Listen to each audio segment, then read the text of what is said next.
हमारा डिस्कशन है MRD 101 का ब्लॉक 2। ये ब्लॉक 2 जो है वो स्पेशली है डेवलपमेंट ऑफ रूरल चिल्ड्रन, ग्रामीण जो बच्चे हैं उनके विकास से संबंधित है। तो इसमें हमें टोटल 4 यूनिट्स दिया गया है और ये 4 यूनिट्स जो हमें बात करनी है उसको थोड़ा सा फोकस करते हैं। सिचुएशन ऑफ रूरल चिल्ड्रन, पहले परिस्थिति को समझेंगे, उसके बाद स्ट्रैटेजी बनाएंगे। सिचुएशन के बाद health and nutrition of rural children, उनके हेल्थ की क्या बातें हैं, स्वास्थ्य की क्या बातें हैं, उनके पोषण की क्या स्थिति है, ये रूरल चिल्ड्रन का उसको हम लोग देखेंगे। उसके बाद यूनिट 3 है एजुकेशन ऑफ रूरल चिल्ड्रन, ठीक है। और लास्ट यूनिट है ICDS से लेकर के और सारे program, integrated child development services program है और कुछ कुछ प्रोग्राम जो और हैं। ये जो है हमें 4 यूनिट में डिस्कशन करना है। सबसे पहला जो है ये ब्लॉक जो है वो निश्चित तौर से ये बात करता कि जो ह्यूमन रिसोर्स है हमारा किसी भी राष्ट्र के लिए, ये कह सकते हैं कि वो राष्ट्र की सबसे बड़ी आवश्यकता होती है और उसको हाई प्रायोरिटी देना चाहिए। और ये प्रायोरिटी कैसे हो सकती है? यदि आप हेल्थ सर्विसेज जो है, सप्लीमेंट्री न्यूट्रिशन और एजुकेशनल फैसिलिटीज़ को यदि चाइल्डहुड ईयर्स में ही स्ट्रेंथन रखेंगे तो बच्चे जो है वो बहुत बढ़िया काम करने के लायक तैयार हो सकेंगे, ठीक है। तो हमारा जो यूनिट 1 है वो रूरल चिल्ड्रन को इसी स्टेटस को बात करता है, लेकिन हम उससे पहले से थोड़ा डेमोग्राफिक ट्रेंड्स को बात करेंगे। उसके हेल्थ स्टेटस कैसे हैं, न्यूट्रिशनल स्टेटस कैसे हैं, एजुकेशनल स्टेटस कैसे हैं, और इसके साथ साथ थोड़ा सा ये जो चाइल्ड बॉन्डेड लेबर की जो बात है उसको भी हम लोग करेंगे, ठीक है। तो हमारा कंसंट्रेशन मेनली यूनिट 1 में इन बातों पर है। मेन प्रॉब्लम्स कहाँ हैं, थोड़ा सा स्टैटिस्टिक्स को कंपेयर करें, देखें। और इसमें हम सबसे पहले आपको बात बता दें कि हमें जो 2001 तक का आंकड़ा इसमें मिला है उस पर बात करनी है। 2011 का सर्वे हो गया है, उसको कम्प्लीमेंट करना है आप अपने तरफ से। उस स्टैटिस्टिक्स को हम बताते रहते हैं कि इंडिया जो है 2020 भी आ गया है, योजना कुरुक्षेत्र जैसी मैगजीन है जो लेटेस्ट आंकड़े पब्लिश करके और गवर्नमेंट का पब्लिकेशन है उसको लेकर के सपोर्ट करें। तो आपके पास जो वाइटल स्टैटिस्टिक्स हैं उसमें कुछ नई चीज़ें जो हैं। अब यहाँ पर थोड़ा सा आपको ये बताना जरूरी है कि ये वाइटल स्टैटिस्टिक्स को हम क्यों लेते हैं।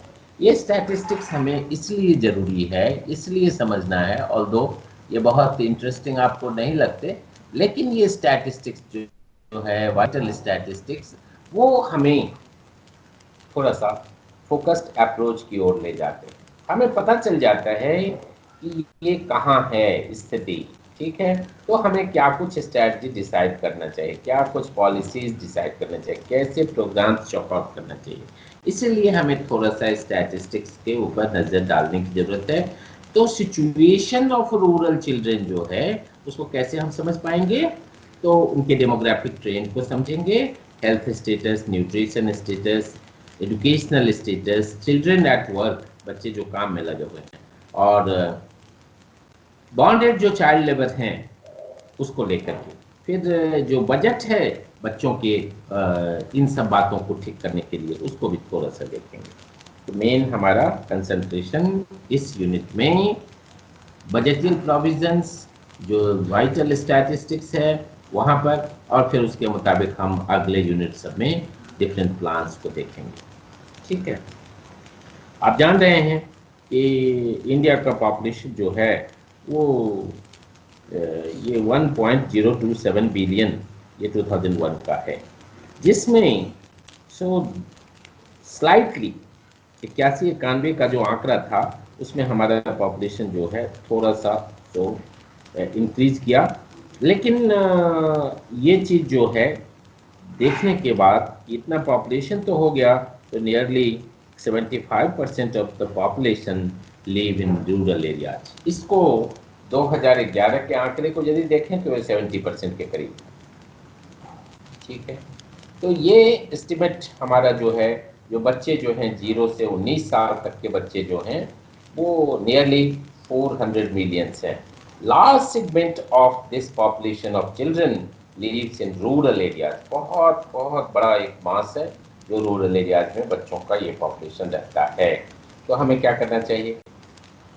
हमारा प्रयास होना चाहिए कि ये बच्चे भूखे नहीं रहें, ये बच्चे गरीब नहीं रहें, ये बच्चे जो है वो सफ़र नहीं करें प्रिवेंटेबल डिजीज से। प्रिवेंटेबल डिजीज का मतलब कि जिसको हम प्रिवेंट कर सकते हैं, बचा सकते हैं। आज हम कोरोना को कोई ऐसा तो दवा नहीं अभी तक देख पा रहे हैं, तो हम प्रिवेंट करने की बात तो नहीं करते हैं, केवल हम अपने सेफ्टी मेजर्स की बात करते हैं।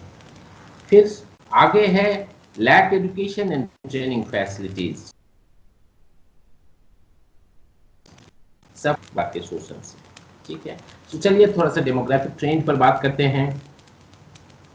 और वो डेमोग्राफिक ट्रेंड जो है चाइल्ड पॉपुलेशन 0 to 14 ईयर्स जो है by sex in rural and urban areas in major states, percentage जो है वो 98 का है। इंडिया और बिगर स्टेट में जो हमारा टोटल पॉपुलेशन है उसको यदि आप परसेंटेज के क्रम में देखें 0 to 14 ईयर्स का, तो 35.6% जो है वो टोटल पॉपुलेशन जो है वो मेल और फीमेल दोनों का इसमें है। बट जो स्टैटिस्टिक्स है वो 0 to 14 ईयर्स तक के बच्चों का। ठीक है, तो ये जो है रूरल जो है उसमें 37% और अर्बन जो है 30.9%, ये 0 to 14 ईयर्स के बच्चे यहाँ रह रहे हैं रूरल एरियाज और अर्बन एरियाज। ठीक है, इसमें highest percentage of child population was found in Bihar 40.8%। ठीक है, और उसके बाद उत्तर प्रदेश स्लाइटली है 40.1। ठीक है, सो ये जो चीज़ है उसको हमें देखना पड़ेगा। ठीक, और इसी को लेकर के हमें आगे और बातें करनी पड़ेगी। निश्चित तौर से जब डेमोग्राफर्स जो जनसांख्यिकी के लोग हैं वो एज स्ट्रक्चर ऑफ पॉपुलेशन जब देखते हैं तो वैरायटी ऑफ एज है उनका देखना, लेकिन फर्स्ट कंसीडरेशन जो है percentage of children aged 0 to 14 years in total population कैसे निकालते परसेंटेज। ठीक है, कि कितने परसेंट के बच्चे हैं, तो थोड़ा सा आपके समझ में भी आना चाहिए, समझ लेना चाहिए कि कैसे ये परसेंटेज दिखाया गया है। तो number of children 0 to 14 years कितने हैं उसको डिवाइड कर देते हैं हम टोटल पॉपुलेशन से, और चूंकि परसेंटेज में हमें निकालना है तो 100 से मल्टीप्लाई कर देते हैं। ठीक है ना, तो ये जो है हमें 0 to 14 ईयर्स के बच्चे का परसेंटेज निकल जाएगा। ठीक है, इस तरीके से आप देखेंगे कि हमारे यहाँ जो कंट्रीज का हाई बर्थ रेट है, सो ये क्यों कि population of India is young. ठीक है, यंग लोग हैं तो ज़्यादा रिप्रोडक्टिव एक्टिविटी है। ठीक है, बच्चे ज़्यादा पैदा हो रहे हैं। ठीक है, उसके बाद ये जो है देखना पड़ेगा कि कंट्री को यदि ज़्यादा बच्चे पैदा हो रहे हैं तो हमको इन्वेस्ट करना पड़ेगा हैवीली किस पर, चाइल्ड सर्वाइवल पर और चाइल्ड के डेवलपमेंट पर। ठीक है, तो अब हम टेबल 1.1 में हम चलेंगे तो हम देखेंगे कि ये सर्वाइवल का रेट कैसा है। बट एक चाइल्ड डिपेंडेंसी रेशियो भी आपको बता दें, बच्चे जो है वो गार्जियंस के ऊपर जो डिपेंड करते हैं उनका रेशियो क्या है। रेशियो का मतलब अनुपात होता है, और उस अनुपात को तो थोड़ा ऐसे देख लीजिए और इसको परसेंटेज टर्म्स में हम दे सकते हैं। So number of children 0 to 14 years का आप कैलकुलेट कर लीजिए अपने स्टैटिस्टिक्स से, जो आपका सेंसस का डेटा है। पॉपुलेशन जो है 15 से 60 का जो पॉपुलेशन है उसको आप देख लीजिए। ठीक है, तो 0 to 14 ईयर्स वाला जो है उसको डिवाइड कर दीजिए पॉपुलेशन से जो 15 से 60 साल के हैं। ठीक है, वर्किंग एज होता है, वहाँ से वर्क करते हैं। चाइल्ड लेबर का जो प्रोहिबिशन है वो 0 to 14 साल के बच्चे जो है वो काम नहीं करेंगे। ऑफकोर्स 0 के कोई बच्चे काम नहीं करते हैं, 2 4 5 साल के होते हैं तब वो थोड़ा काम करते हैं, लेकिन अप टू 14 ईयर्स वो चाइल्ड लेबर कहे जाते हैं। उसको यदि 100 से मल्टीप्लाई कर देंगे तो परसेंटेज में आ जाएगा।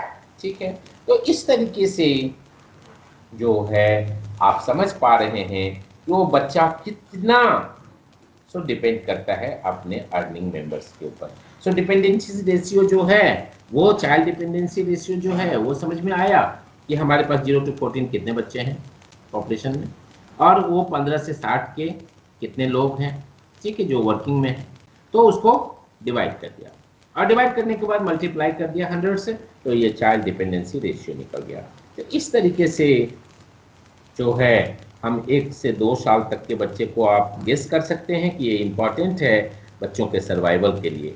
3 से 5 साल का पीरियड जो है उसको अर्ली चाइल्डहुड जो है उसके अंतर्गत लेते हैं, जो एट होम और प्री स्कूल का पीरियड होता है, प्री नर्सरी का पीरियड होता है, और 6 से 11 साल जो है प्राइमरी स्कूलिंग के लिए है, ठीक है। तो इस तरीके से ये इतनी बात आपको समझ में आ रही होगी। थोड़ा सा पॉपुलेशन ऑफ स्टेट्स और यूटीज का sex, percentage share of population, total population, और दशकीय जो वृद्धि दर है 2001 में उसको तो दिखाया गया है। इंडिया जो है वो 1 करोड़, ये जो 27 लाख इस तरीके का पॉपुलेशन, तो 127 करोड़, 100 करोड़ 27 ये पॉपुलेशन है। ये यहाँ 2001 की जनसंख्या को दिखाया गया है।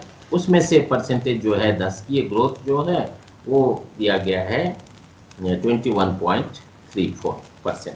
तो इस तरीके से ये आंकड़ा जो है 2001 का।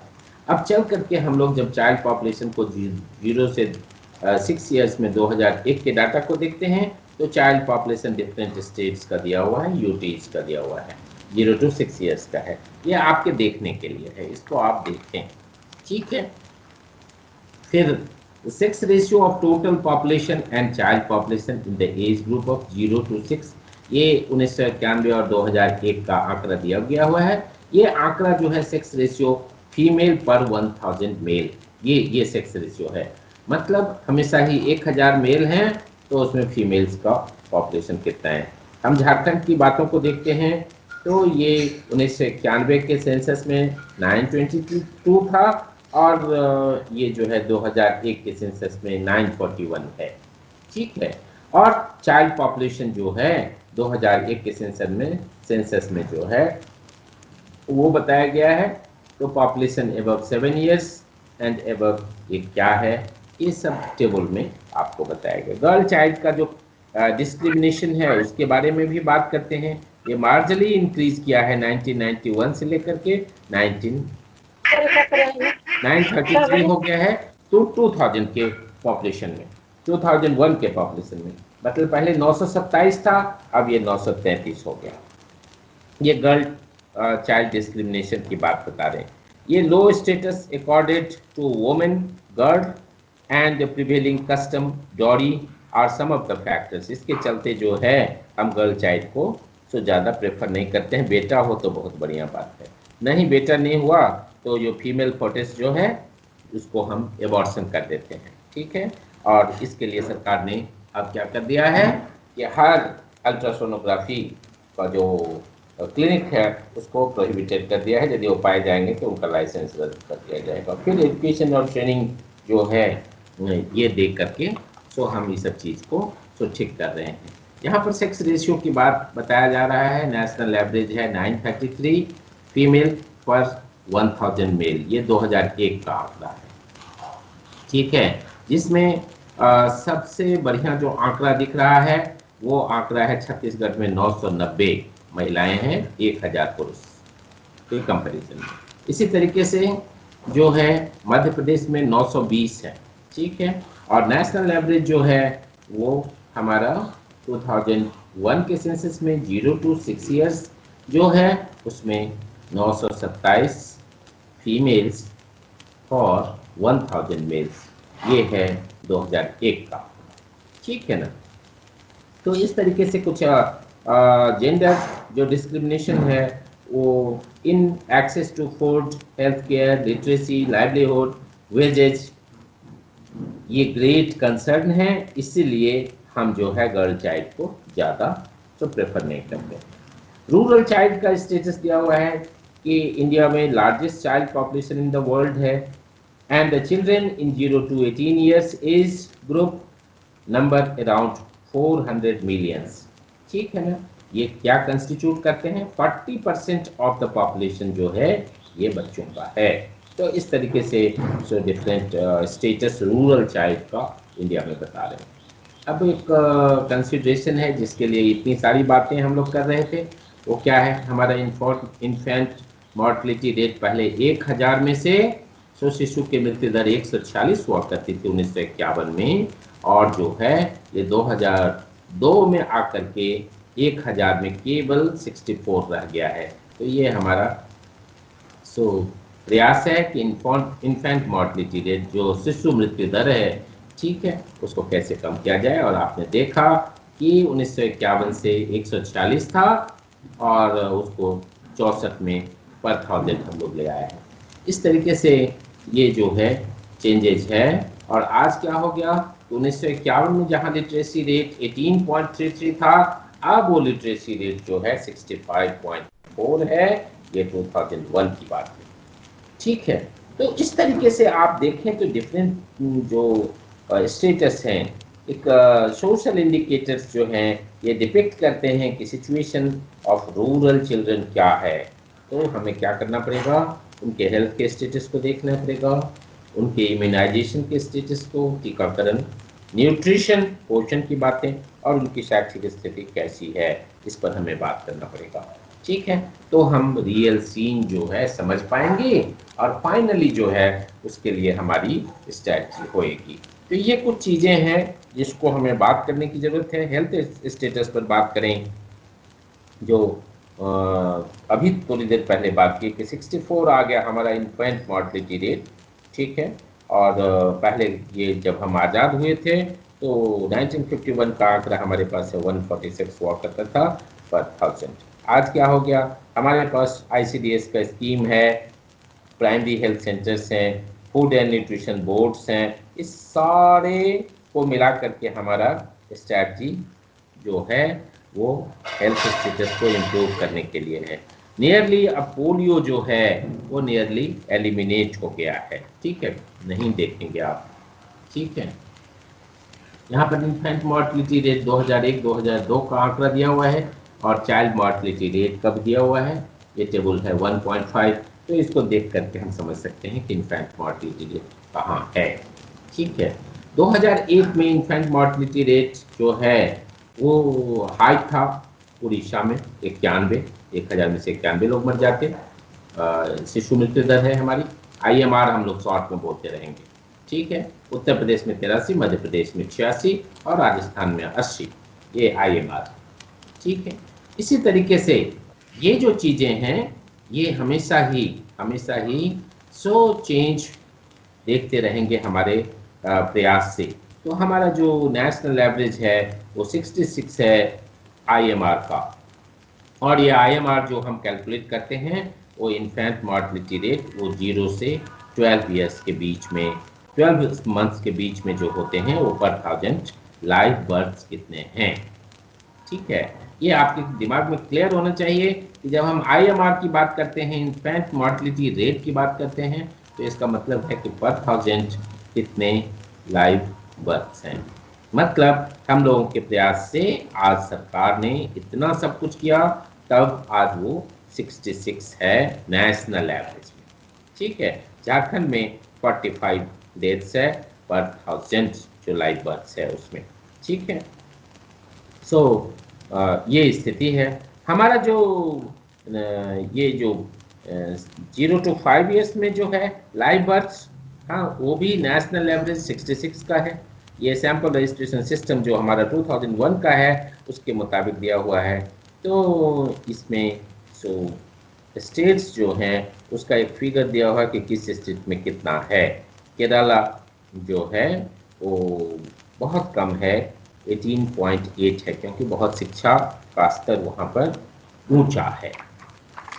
इस तरीके से आप देखें तो हमारे यहाँ जो मॉर्टलिटी रेट है उसको तो कैलकुलेट करके ये दिया गया है, लेकिन कुछ स्टेट्स हैं जिसका डाटा अवेलेबल नहीं है। मॉर्टलिटी का अंडर 5 जो है वो कितने मृत्यु दर है उसका डाटा अवेलेबल नहीं है, इसलिए कि झारखंड 2000 में बना हुआ था, तो यहाँ पर 2000 का सेंसस चल रहा था 2001 के लिए, तो झारखंड का पिक्चर कितने जगह पर आपको नहीं मिलेगा। Children aged 12 to 23 months fully immunised, ये 1998-99 का आंकड़ा है। बिहार में ये 11% दिया हुआ है। ठीक है, तो इस तरीके से ये इंटरनेशनल जो इंस्टीट्यूट फॉर पॉपुलेशन स्टडीज है, ये 2000 का आंकड़ा है। इस तरीके से लो इम्यूनाइजेशन जो है is prevalent in the areas where literacy is low. उनको पता ही नहीं है कि बच्चों के लिए ये टीकाकरण कितना जरूरी है, क्योंकि वो उतना शिक्षित नहीं है, साक्षर नहीं है। तो खास करके हमें फीमेल लिटरेसी को बढ़ाना पड़ेगा। रिमोट और हिली एरियाज और नॉर्दर्न स्टेट्स जो हैं उसमें थोड़ा सा पॉपुलेशन भी स्कैटर्ड होता है, तो हमारा प्रयास भी जो है वो डिफिकल्ट होता है वहाँ पर, बट हमें हेल्थ इंफ्रास्ट्रक्चर को एडेक्वेट बनाना पड़ेगा।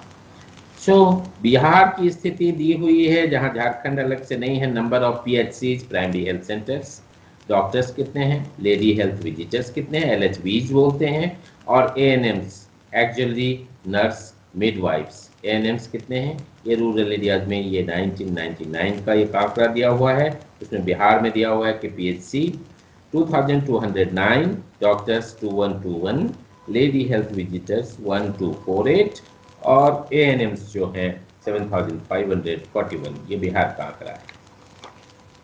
इस तरीके से न्यूट्रिशनल स्टेटस जो हैं उसके बारे में भगवत गीता का नाम लेते हुए एक लाइन शुरू कर रहा है। The world both animate and inanimate, animation का शब्द मतलब आप समझ रहे हैं, ठीक है, is sustained by food. The giver of food is giver of life, जो फूड देता है, जो अन्न देता है, अन्नदाता जो है वो जीवन दाता है। And Indeed of everything else, ठीक है। Therefore, one who is desirous of well-being in this world and beyond should make a special endeavor to give food। जो इस संसार में अच्छाई के लिए सो चाहता है कि इस संसार और संसार से इतर कुछ अच्छी बातें हो, तो उसके लिए क्या प्रयास करना चाहिए, फूड अवेलेबिलिटी के लिए प्रयास करना चाहिए। भगवत गीता के लाइन्स है, ये आपके लिए कोट किया गया है, इसलिए मैंने इसको रीड आउट किया। For a healthy working population it is essential that children receive adequate nutrition during childhood and adolescence, बचपन में और किशोरावस्था में उनको सो एडिक्वेट न्यूट्रिशन मिले, to ensure proper physical and mental growth, उनकी शारीरिक और मानसिक जो है वृद्धि हो सके। When food availability is erratic और इनसफिशिएंट, अनाज की उपलब्धता जो है इनसफिशिएंट है, it is found to be unevenly distributed, यदि ऐसा होता है कि वो सही तरीके से उसका वितरण नहीं हो पा रहा है, तो ये एक निश्चित तौर से बच्चे जो हैं सो प्रॉब्लम में होंगे। और ये बच्चे जो है एडोलसेंट गर्ल जो हैं, किशोरावस्था की जो लड़कियां हैं, महिलाएं हैं, those belong to SC ST other backward classes, landless, agricultural labourers, marginal, small farmers, workers in unorganised employment sectors, the literate, illiterate, poor, and those whose coping mechanism have been brutally ended or undermined by recurring one-time disaster from the invisible hungry in India। अदृश्य जो भूख है, ठीक है, हर आदमी आपके पास हाथ फैलाने के लिए नहीं आ जाता, वो भूखे सो जाता है, वो आता नहीं है आपके पास, ठीक है ना। लेकिन ये जो संकट है, SC ST other backward classes, landless labourers जो हैं, ये जो एडोलसेंट गर्ल्स हैं, ये सारे लोगों के साथ समस्या है। ये समस्या खाली कुछ वर्गों तक सीमित नहीं है, और आप जान रहे हैं जिसका नाम हम ले रहे हैं वो कितना बड़ा वर्ग है जिसको ये समस्या हो रही है, ठीक है ना।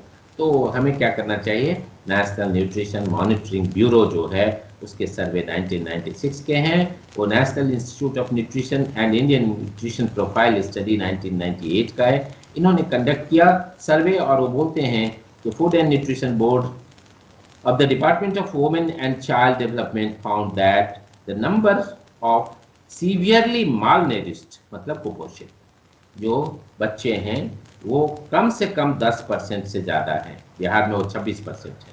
जो 6 से 10% वाले हैं वो हैं अरुणाचल, दिल्ली, राजस्थान, सिक्किम, त्रिपुरा। 5% वाले में है गोवा, हरियाणा, हिमाचल प्रदेश। तो इस तरीके से हमें ये अब देखना पड़ेगा कि ये न्यूट्रिशन का स्टेटस कैसे ठीक हो। यदि आप बच्चे को न्यूट्रिशन में नहीं रखेंगे, यदि माल न्यूट्रिटेड हो जाएगा वो बचपन में, तो उसका मेंटल और फिजिकल ग्रोथ ही ठीक ठाक नहीं होएगा। ठीक है, क्योंकि शरीर को पोषण की चीज़ें नहीं मिल रही है, तो वो राष्ट्र की संपत्ति के रूप में, मानवीय संसाधन के रूप में सही तरीके से आपके पास नहीं देखने को मिलेगा। तो इंडिया का जो 2000 का स्टैटिस्टिक्स है, national family and health survey 2 है, उसमें ये कहते हैं कि विथ एनीमिया जो है 74.3% है।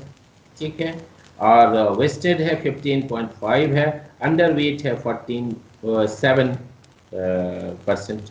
तो इस तरीके से जो है ना, इस चीज़ को हमें देखना पड़ेगा। झारखंड के लिए जो आंकड़े हैं वो हैं अंडर वेट जो है 43.6 है, ये झारखंड का आंकड़ा है।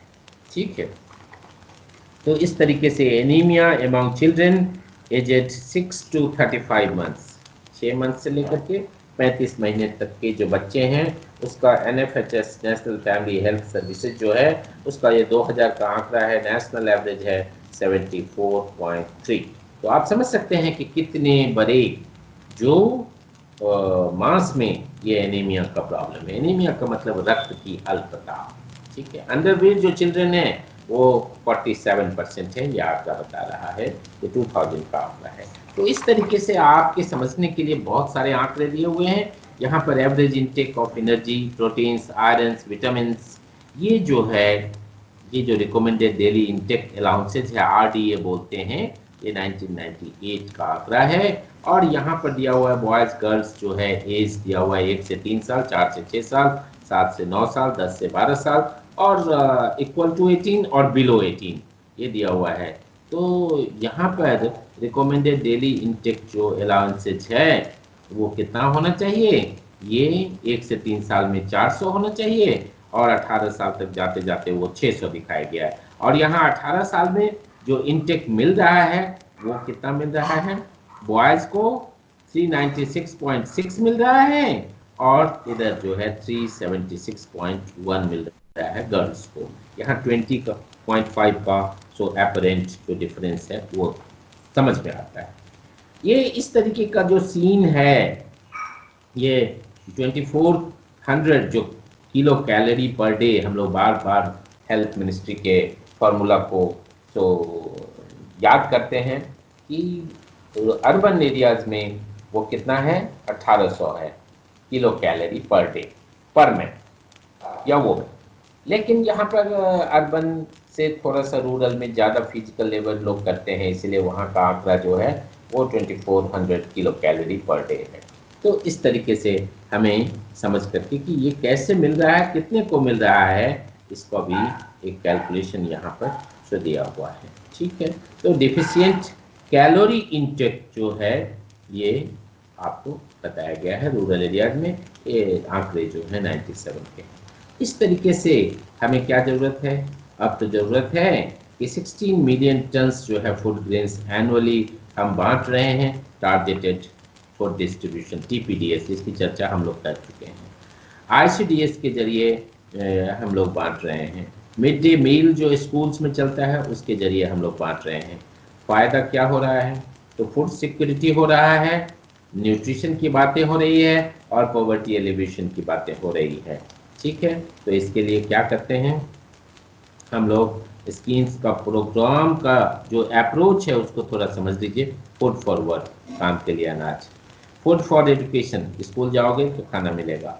वल्नरेबल ग्रुप फीडिंग, उनको फीड करते हैं जो ऐसे ग्रुप हैं जो वल्नरेबल हैं, बहुत बहुत जो है वो इस परिस्थिति को जूझ रहे हैं। और डिसास्टर में हम लोग रिस्पॉन्स करते हैं। इस तरीके से हम लोग काम करते हैं। लेकिन स्कूलों में आप देखते होंगे कि एनीमिया जो है उसके लिए जो है आयरन की गोली दे दी जा रही है। ऐसा कहा जा रहा है कि आप आंवला के पौधे को लगाइए होम गार्डन में, किचन गार्डन में, जहाँ कहीं भी लगाते हैं तो ज़्यादा से ज़्यादा तो आपको विटामिन सी मिल पाएगा, आसानी से मिल पाएगा। और अभी देख रहे हैं कि जो पौधारोपण का कार्यक्रम हो रहा था, आज सुबह के अखबारों में देख रहे थे कि पौधारोपण में 100 विद्यार्थी परिषद और अन्य संस्थाएं जो है वो कैसे कर रही हैं, तो वो फलदार वृक्ष लगा रहे हैं जिसमें आंवला भी है। ठीक है, तो हमारा काम क्या हो गया है कि हम टीपीडीएस के जरिए, मिड डे मील्स के जरिए, अंत्योदय अन्न योजना के जरिए, आईसीडीएस के जरिए हम इस परिस्थिति से निपटने के लिए काम कर रहे हैं। अब न्यूट्रिशन के बाद एजुकेशनल स्टेटस पर बात करें तो हमारा 2001 का जो एजुकेशन का आंकड़ा है वो है हमारा लिटरेसी का रेट 65.54%। ठीक है, जो 51 में 18.33% था। तो हमने इतनी प्रगति की है। आज जो है इसको समाप्त कर लेना है इसके साथ, 2011 के आंकड़े के साथ। और जब देखें आप इसमें तो आपको समझ में आएगा कि हम लोगों ने इसके लिए क्या प्रयास किया है। तो यूनिवर्सलाइजेशन ऑफ एलिमेंट्री एजुकेशन यूईई है, सर्व शिक्षा अभियान के जरिए हम लोगों ने चलाना शुरू कर दिया। 86वां जो संविधान संशोधन दिसंबर 2002 में हुआ, वहां पर हमने कह दिया कि 6 से 14 साल के बच्चे मतलब क्लास 8 तक जो है वो फ्री एंड कंपलसरी एजुकेशन जो है वो एलिमेंट्री एजुकेशन होगा और ये फंडामेंटल राइट्स है and it should be provided to all children belonging to 6 to 14 years. ठीक है, और ये इंटायर कंट्री में 192 मिलियन चिल्ड्रन जो हैं उनको इस तरीके से फ्री एंड कंपलसरी एजुकेशन का लाभ मिल रहा है। अब हमारे पास 11 लाख हैबिटेशन है, निवास है, 8.5 लाख प्राइमरी स्कूल्स हैं, अपर प्राइमरी स्कूल्स हैं, और ये सब मिला जुला करके हम लोग कैसे काम कर रहे हैं। तो participation of village education committee VEC, ग्राम शिक्षा समिति जिसको बोलते हैं, पंचायती राज इंस्टीट्यूशंस को लेते हैं, वुमेन ग्रुप्स को लेते हैं और हम लोग काम कर रहे हैं। यहाँ पर एक लिटरेसी का जो एज 7 ईयर्स एंड एबव दिया हुआ है 2001 का आंकड़ा है, और बच्चे जो हैं 11 से 14 साल के हैं उनका दिया हुआ है ये 1991 का आंकड़ा है। और वहाँ पर काफ़ी जो है 191 का तो काफ़ी पुराना आंकड़ा है, बट आपके समझने के लिए थोड़ा सा। ठीक है, तो इस तरीके से आप एजुकेशन के स्टेटस को देखें कैसे हो रहा है। और ये आंकड़े हैं इनरोलमेंट इन क्लास 1 to 5 और 6 to 8, ये 2001 का आंकड़ा है। ठीक है ना, हमारा क्लास 1 to 5 जो है 2001-2 का जो इनरोलमेंट है वो आंकड़ा है 94.9, ठीक है, परसेंट में। मेल्स इसमें से 104.08, और ये जो है मेल फीमेल्स जो हैं वो 85.18 है। टोटल हमारा 57 जो है 58.79 है। और इस तरीके से जो आप 57.89 है तो उसमें मेल्स हैं 67.15, फीमेल्स हैं 49.66। तो ये आंकड़ा इंडिया लेवल का है, जो 1 से 5 तक का, जो 6 से 11 साल का है, और 6 से लेकर के 8 तक का है, जो 11 से 14 साल का है। ये आंकड़ा 2001 का दिया हुआ है इनरोलमेंट का। लेकिन खाली इनरोलमेंट से नहीं होता, इनरोलमेंट के बाद वो रिटेंशन भी होना चाहिए। तो क्या है, बिहार जो है lowest enrolment ratio of girls in class 6 to 8 है, मतलब केवल कितना इनरोलमेंट हो रहा है 19.83% का। ठीक है, इसको बहुत ही कम कह सकते हैं। Bihar had the lowest number of children in school, total 30.08, ठीक है, जिसमें गर्ल्स जो हैं 19.83 जैसा कहा, और बॉयज जो है 39.75। ये स्थिति है बच्चों की एजुकेशन की, जो 6 to 8 का इनरोलमेंट है उसको हम बात कर रहे हैं। ठीक है, तो आप समझ लीजिए कि यदि बच्चों की शिक्षा इस तरीके से हो रही है तो राष्ट्र के लिए वो कितना योगदान कर सकेंगे। स्कूल का ड्रॉप आउट का जो परसेंटेज है वो 1 to 10 का 2001 से 2002 का आंकड़ा है, और ये आंकड़े में ड्रॉप आउट जो है 1 से लेकर के 8 क्लास तक का जो है वो 54.53 है, और उसमें जो फीमेल है, गर्ल्स जो हैं उनका 58% है। ठीक है, तो फीमेल्स जो हैं ज़्यादा ड्रॉप आउट होते हैं।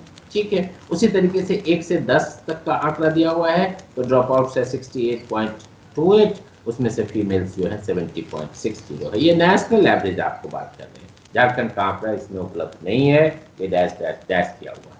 ठीक है, इस तरीके से एजुकेशन ऑफ गर्ल चाइल्ड हमें क्या करना पड़ेगा, एक जेंडर गैप जो हमारा 10% का है इसको करना पड़ेगा। मोर इन प्राइमरी इनरोलमेंट लेवल्स जो ये है पंजाब हरियाणा गुजरात के स्टेट्स में, इसको हमें ठीक करना पड़ेगा। बिहार राजस्थान उत्तर प्रदेश मध्य प्रदेश जो है उसमें जो गैप है उसको ठीक करना पड़ेगा। इसी तरीके से हमें कुछ प्रोग्राम्स चलाने पड़ेंगे इस चीज़ की स्थिति को, गर्ल चाइल्ड के एजुकेशन को ठीक ठाक करने के लिए।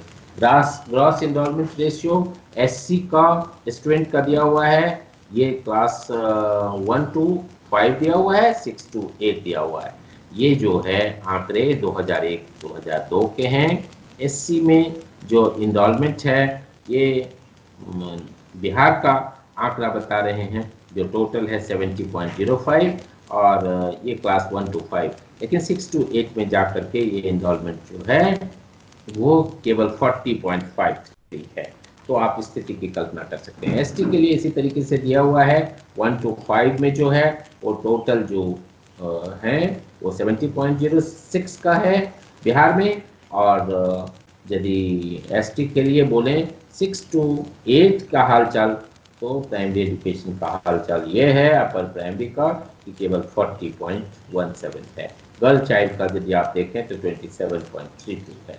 तो काफ़ी जो 1 to 5 में गर्ल चाइल्ड का 54.63 है, वो 6 to 8 में जाकर के 27.32 का है। तो क्या हो गया इस बीच में, क्या हो गया, ये गर्ल चाइल्ड का जो एसटी कैटेगरी के हैं क्यों इनका ड्रॉप आउट हो रहा है, ये चिंता का विषय।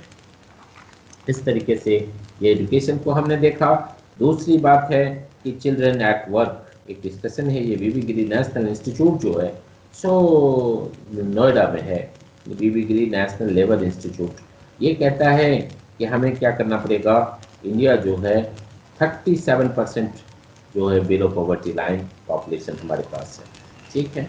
और ये क्या करता, तो हमारे फैमिली इनकम लो इनकम के चलते चाइल्ड लेबर का प्रॉब्लम करता है। और ये चाइल्ड लेबर्स जो हैं वो ही ब्रेड विनर्स होते हैं अपनी फैमिली के लिए, ठीक है। और इनके इनकैपेसिटेटेड जो पेरेंट्स हैं इल हेल्थ के कारण या अदर रीजन के कारण, इसमें बच्चों को ही ब्रेड विनर का रोल करना पड़ता है। नेशनल चाइल्ड लेबर पॉलिसी जो है 1987 का, वो 3 टायर जो पॉलिसी है, वो स्ट्रैटी है, वो बताया कि बच्चों को प्रोहिबिट करना पड़ेगा काम से, हैजार्डस इंडस्ट्रीज से, ठीक है ना, जो ऑक्यूपेशंस हैं उसके लिए, सो उनको काम नहीं करने देना है। उसके बाद दूसरा है setting up national child labour project, ये सेटअप करना पड़ेगा। और तीसरा है covering other developmental programmes in the areas of endemic child labour, ठीक है ना। तो ये जो है इस तरीके से एक प्रोग्राम ऑफ एक्शन जो है वो 10 पॉइंट्स को आइडेंटिफाई करके ये प्रोजेक्ट्स बता रहा है। और ये प्रोजेक्ट्स आप जानते हैं कि शिवकाशी में माचिस की इंडस्ट्री है, तमिलनाडु में डायमंड पॉलिशिंग की इंडस्ट्री है, सूरत में इसी तरीके से precious stone polishing industry Jaipur में है, इसी तरीके से ग्लास इंडस्ट्री फिरोजाबाद में है, ठीक है। उसी तरीके से ब्रास वेयर इंडस्ट्री मुरादाबाद में, ये दोनों उत्तर प्रदेश में है। और आप जानते हैं मिर्जापुर भदोही जो है बनारस के साइड में, वहाँ पर कारपेट की इंडस्ट्री होती है, ठीक है। Handmade carpet industry Jammu Kashmir में भी होती है। लॉक मेकिंग इंडस्ट्री अलीगढ़ का ताला हम लोग खूब सुनते हैं, वहाँ भी ये बच्चे काम करते हैं। स्लेट इंडस्ट्री मलकापुर आंध्र प्रदेश का है, और स्लेट इंडस्ट्री मंदसौर मध्य प्रदेश का भी है। तो इस तरीके से आप देखिए कि बच्चे किस तरीके से हैजार्डस वर्क में लगे हुए हैं, चाइल्ड लेबर में लगे हुए हैं, क्यों कि वो जो है सो अपने परिवार के लिए ब्रेड विनर, ठीक है। सो यूनाइटेड नेशंस का जो कन्वेंशन है वो यूएनसीआरसी, वो चाइल्ड राइट जो है उसके लिए जो कन्वेंशन हुआ था 1989 में, इंडिया रेटिफाई किया उसको दिसंबर 1992 में। Under this comment it has become obligatory for the government of India to undertake measures to eliminate child labour in phased manner. चरणबद्ध ढंग से हमें क्या करना पड़ेगा, चाइल्ड लेबर को खत्म करना पड़ेगा, ठीक है। हैजार्डस इंडस्ट्रीज से हमें इनको हटाना पड़ेगा। ये प्राइम मिनिस्टर अनाउंस किए child labour would be abolished in hazards occupation, और ये 1994 से इसके लिए काम चल रहा है। और जो कुछ आंकड़े हैं वो आपको चौंकाने वाले मिलेंगे कि there are 13 states where 90% of child labour in India is concentrated. ये जो 13 स्टेट्स हैं उसमें आंध्र है, आंध्र प्रदेश है, बिहार है, छत्तीसगढ़ है, गुजरात है, झारखंड है, कर्नाटक है, मध्य प्रदेश है, महाराष्ट्र है, उड़ीसा है, राजस्थान है, तमिलनाडु है, उत्तर प्रदेश है और वेस्ट बंगाल है। ये 13 स्टेट्स का नाम लिया जहां 90% जो है वो चाइल्ड लेबर काम कर रहे हैं। ठीक है, एक आंकड़ा 1991 का आपके समझने के लिए इसके लिए दिया गया है। इस तरीके से ये एक स्टडी है नेशनल चाइल्ड लेबर प्रोजेक्ट का, ओबीबी गिरी नेशनल लेबर इंस्टीट्यूट जो नोएडा का है, ये 2003 का आंकड़ा है कि child labour projects were partially successful, आंशिक रूप से ये सफल हुए हैं। लेकिन क्या हुआ है, आंशिकता क्यों है, तो ये एजुकेशन की तो थोड़ी सी बात करते हैं, बट न्यूट्रिशन लेवल आज भी उनका जो है बच्चों का सेटिस्फैक्टरी लेवल तक नहीं हुआ है। वोकेशनल ट्रेनिंग उनको ठीक है वहाँ से हटा दिया जाएगा तो आखिर करेंगे क्या, ठीक है, ये चीज़ तो बढ़िया से इम्प्लीमेंट नहीं हुआ है।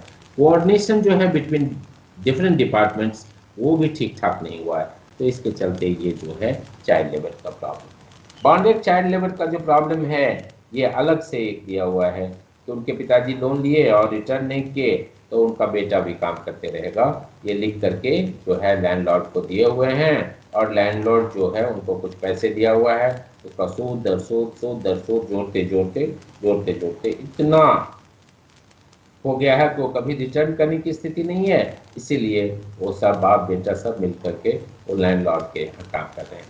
तो रूरल एरियाज में बॉन्डेड चाइल्ड लेबर का भी प्रॉब्लम आप देखेंगे। ये प्रॉब्लम वहाँ पर ज़्यादा सीवियर है जहाँ पर हमारा 100 डेज का जो वर्क है मनरेगा वगैरह के अंतर्गत हम नहीं दे पा रहे हैं, यहाँ पर और कोई अर्निंग के स्रोत नहीं है, तो क्या होगा, वो लैंडलॉर्ड के पास ही जा करके कुछ जो है सो काम करेगा जहाँ से उनको कुछ मिल पाएगा, और इस तरीके से ये प्रॉब्लम जो है सो चल रहा है बॉन्डेड लेबर का रूरल एरियाज में। अब इन सारी बातों के लिए हमारा कंसंट्रेशन ये होना चाहिए कि हम बजटरी एलोकेशंस कितना करते हैं अपने बजट में, हम कितने पैसे निकालते हैं इस बात की ईमानदारी से काम करने के लिए। तो चिल्ड्रेन जो 0 to 19 एज ग्रुप में हैं वो हमारे 40% पॉपुलेशन को कंट्रीब्यूट करते हैं, हमारा पॉपुलेशन का 40% ये है 0 to 19 एज ग्रुप में, ठीक है। और हमारे यहाँ 120 प्रोग्राम्स हैं, स्कीम्स हैं जो इनकी ज़रूरतों को पूरा करने के लिए, but their situation does not seem to change much, इसके बाद भी बहुत ज़्यादा बदलाव नहीं दिख रहा है। Limited resources are often mentioned as constraints, सीमित संसाधन जो है बार बार ये बैरियर के रूप में हमारे पास है, ठीक है। तो आज क्या हो गया है कि आज हमें जो है जो यूनियन बजट है, जो केंद्र सरकार का बजट है, वो बजट 90s में 1990 में 0.6% का था, ये चाइल्ड लेबर के लिए बात कर रहे हैं, चिल्ड्रन के वेलफेयर की बात कर रहे हैं। अब उसका बजट 1998 का आंकड़ा दिया हुआ है 1.6% हुआ, ठीक है। तो इसमें से इस बजट का भी आप यदि हालचाल देखें तो इसका ज़्यादा से ज़्यादा पोर्शन किस चीज़ में खर्चा हो रहा है, एजुकेशन में खर्चा हो रहा है, ठीक है, चाइल्ड डेवलपमेंट में खर्चा हो रहा है, चाइल्ड हेल्थ में खर्चा हो रहा है, और finally children in difficult circumstances, इसके बावजूद भी बच्चे बड़ी बुरी परिस्थिति में, ठीक है ना। तो इस तरीके से हमको क्या करना पड़ेगा, थोड़ा बजटरी एलोकेशन हमको बढ़ाने पड़ेंगे, और जो है ये यदि हम नहीं बढ़ाए तो हमारा एफर्ट जो है किसी भी हाल में ऐसे ही नेग्लिजिबल रहेगा, हम जो है अपने स्कीम्स को बस ऐसे ही चलाते रहेंगे, फाइनली कुछ होना नहीं है। हमको क्या करना पड़ेगा, कंक्लूजन में यदि बात करें तो हमको एक मैनेजमेंट टारगेट ओरिएंटेड अप्रोच करना पड़ेगा, उसके लिए मैनेजमेंट करना पड़ेगा, ठीक है, और ये टास्क को प्रोजेक्ट मोड में चलाना पड़ेगा, कितने दिनों में हम ये काम खत्म करेंगे। ये जो चीजें हैं ये हमारे सिचुएशन को कंट्रोल कर सकता है, अदरवाइज ऐसे ही हम चलाते रहेंगे और ये चलते रहेगा, परिस्थितियां जो है यथावत बनी रहेगी, बच्चे काम पर लगे रहेंगे, बच्चे माल न्यूट्रिटेड रहेंगे, बच्चे भूखे सोएंगे, ठीक है ना। लेकिन हम जो है उसके लिए सघन प्रयास नहीं कर पाएंगे पॉलिसी प्लानर्स के रूप में और शिक्षित लोग के रूप में, ठीक है। तो ये कुछ चीज़ें थी जो आपके यूनिट 1 का डिस्कशन था, जो सिचुएशंस पर केवल बातें करते थे। ये इसलिए हम बात कर रहे थे कि यदि आप सिचुएशन समझ गए तो हेल्थ एंड न्यूट्रिशन का क्या स्टेटस है और एजुकेशन का क्या स्टेटस है, जो इंटीग्रेटेड चाइल्ड डेवलपमेंट स्कीम्स है उसका क्या स्टेटस है, उसको हम अलग अलग यूनिट्स में बात करेंगे। और ये पूरा का पूरा जो ब्लॉक है डेडिकेटेड है डेवलपमेंट ऑफ रूरल चिल्ड्रन। तो ये हमें लगता है कि इसको और विस्तार से बात करने से पहले हमने वाइटल स्टैटिस्टिक्स को आपके साथ शेयर किया, जो आपका एक नज़रिया बनता है कि हाँ कहाँ काम करने की ज़रूरत है, ये आंकड़े क्या कह रहे हैं, ये जो सर्वे के जो आंकड़े हैं, वो जो सेंसस के आंकड़े हैं, वो कहाँ हमें नज़र डालने के लिए मजबूर करते हैं। हमारा जो डिस्कशन है वो है यूनिट 2 का, जो MRD E101 के ब्लॉक 2 का डिस्कशन है और ब्लॉक 2 के यूनिट 2 में। यूनिट 2 जो है health and nutrition of rural children पर बात करता है, health and nutrition of rural children, ठीक है। तो इसमें जो है हम न्यूट्रिशनल नीड बच्चों की क्या होती है, न्यूट्रिशनल डिफिशियंसीज क्या होती है, उसके बाद क्या हेल्थ एंड न्यूट्रिशन का स्टेटस रूरल चिल्ड्रन का भारत में क्या कुछ है, और कुछ मेजर्स और सजेस्टेड मेजर्स जो हैं, गाइडलाइंस जो हैं, वो न्यूट्रिशनल और हेल्थ प्रॉब्लम्स के लिए क्या हैं, बस हम लोग उसको बात करेंगे, ठीक है। तो ये हमारा डिस्कशन जो है फाइनली एंड करता है कुछ पॉलिसी और प्रोग्राम्स को लेकर के, ठीक है। ये हेल्थ और न्यूट्रिशन के लिए पॉलिसीज और प्रोग्राम्स क्या कुछ हैं। तो आइए इस डिस्कशन को आगे बढ़ाते हैं और हम लोग बात करते हैं कि हेल्थ जो है चिल्ड्रन का, बच्चे का, वो वेल्थ है एक कंट्री का, ठीक है। यदि स्वस्थ बच्चे तैयार हो रहे हैं तो स्वस्थ नागरिक तैयार हो रहे हैं, और वो वर्कफोर्स जो है हमारा हेल्दी वर्कफोर्स यदि है तो उसका आउटपुट भी हेल्दी होगा। सो हेल्थ और न्यूट्रिशन जो है स्ट्रांगली अफेक्ट करता है क्वालिटी ऑफ लाइफ जो इंडिविजुअल का है उसका। So social cost of malnutrition जो है, कुपोषण का जो है या इल हेल्थ का है, वो ये बच्चों के संबंध में हम बात कर रहे हैं। और या इसको यदि इस रूप में देखें कि यदि कुपोषित बच्चे हैं, बीमार बच्चे हैं, तो डेथ रेट निश्चित तौर से ज़्यादा हो जाएगा और ये हमारा लॉन्ग टर्म डिफिसिट होगा हमारे देश के लिए, ये सबसे बड़ी बात है। और निश्चित तौर से थ्रू आउट हिस्ट्री यदि आप देखेंगे तो लीडिंग कॉजेज ऑफ डेथ या क्या रहा है, डिजीज रहा है या रिटार्डेड ग्रोथ रहा है, मंद ग्रोथ, रिटार्डेड ग्रोथ का मतलब मंद वृद्धि की दर, या डेवलपमेंट रहा है।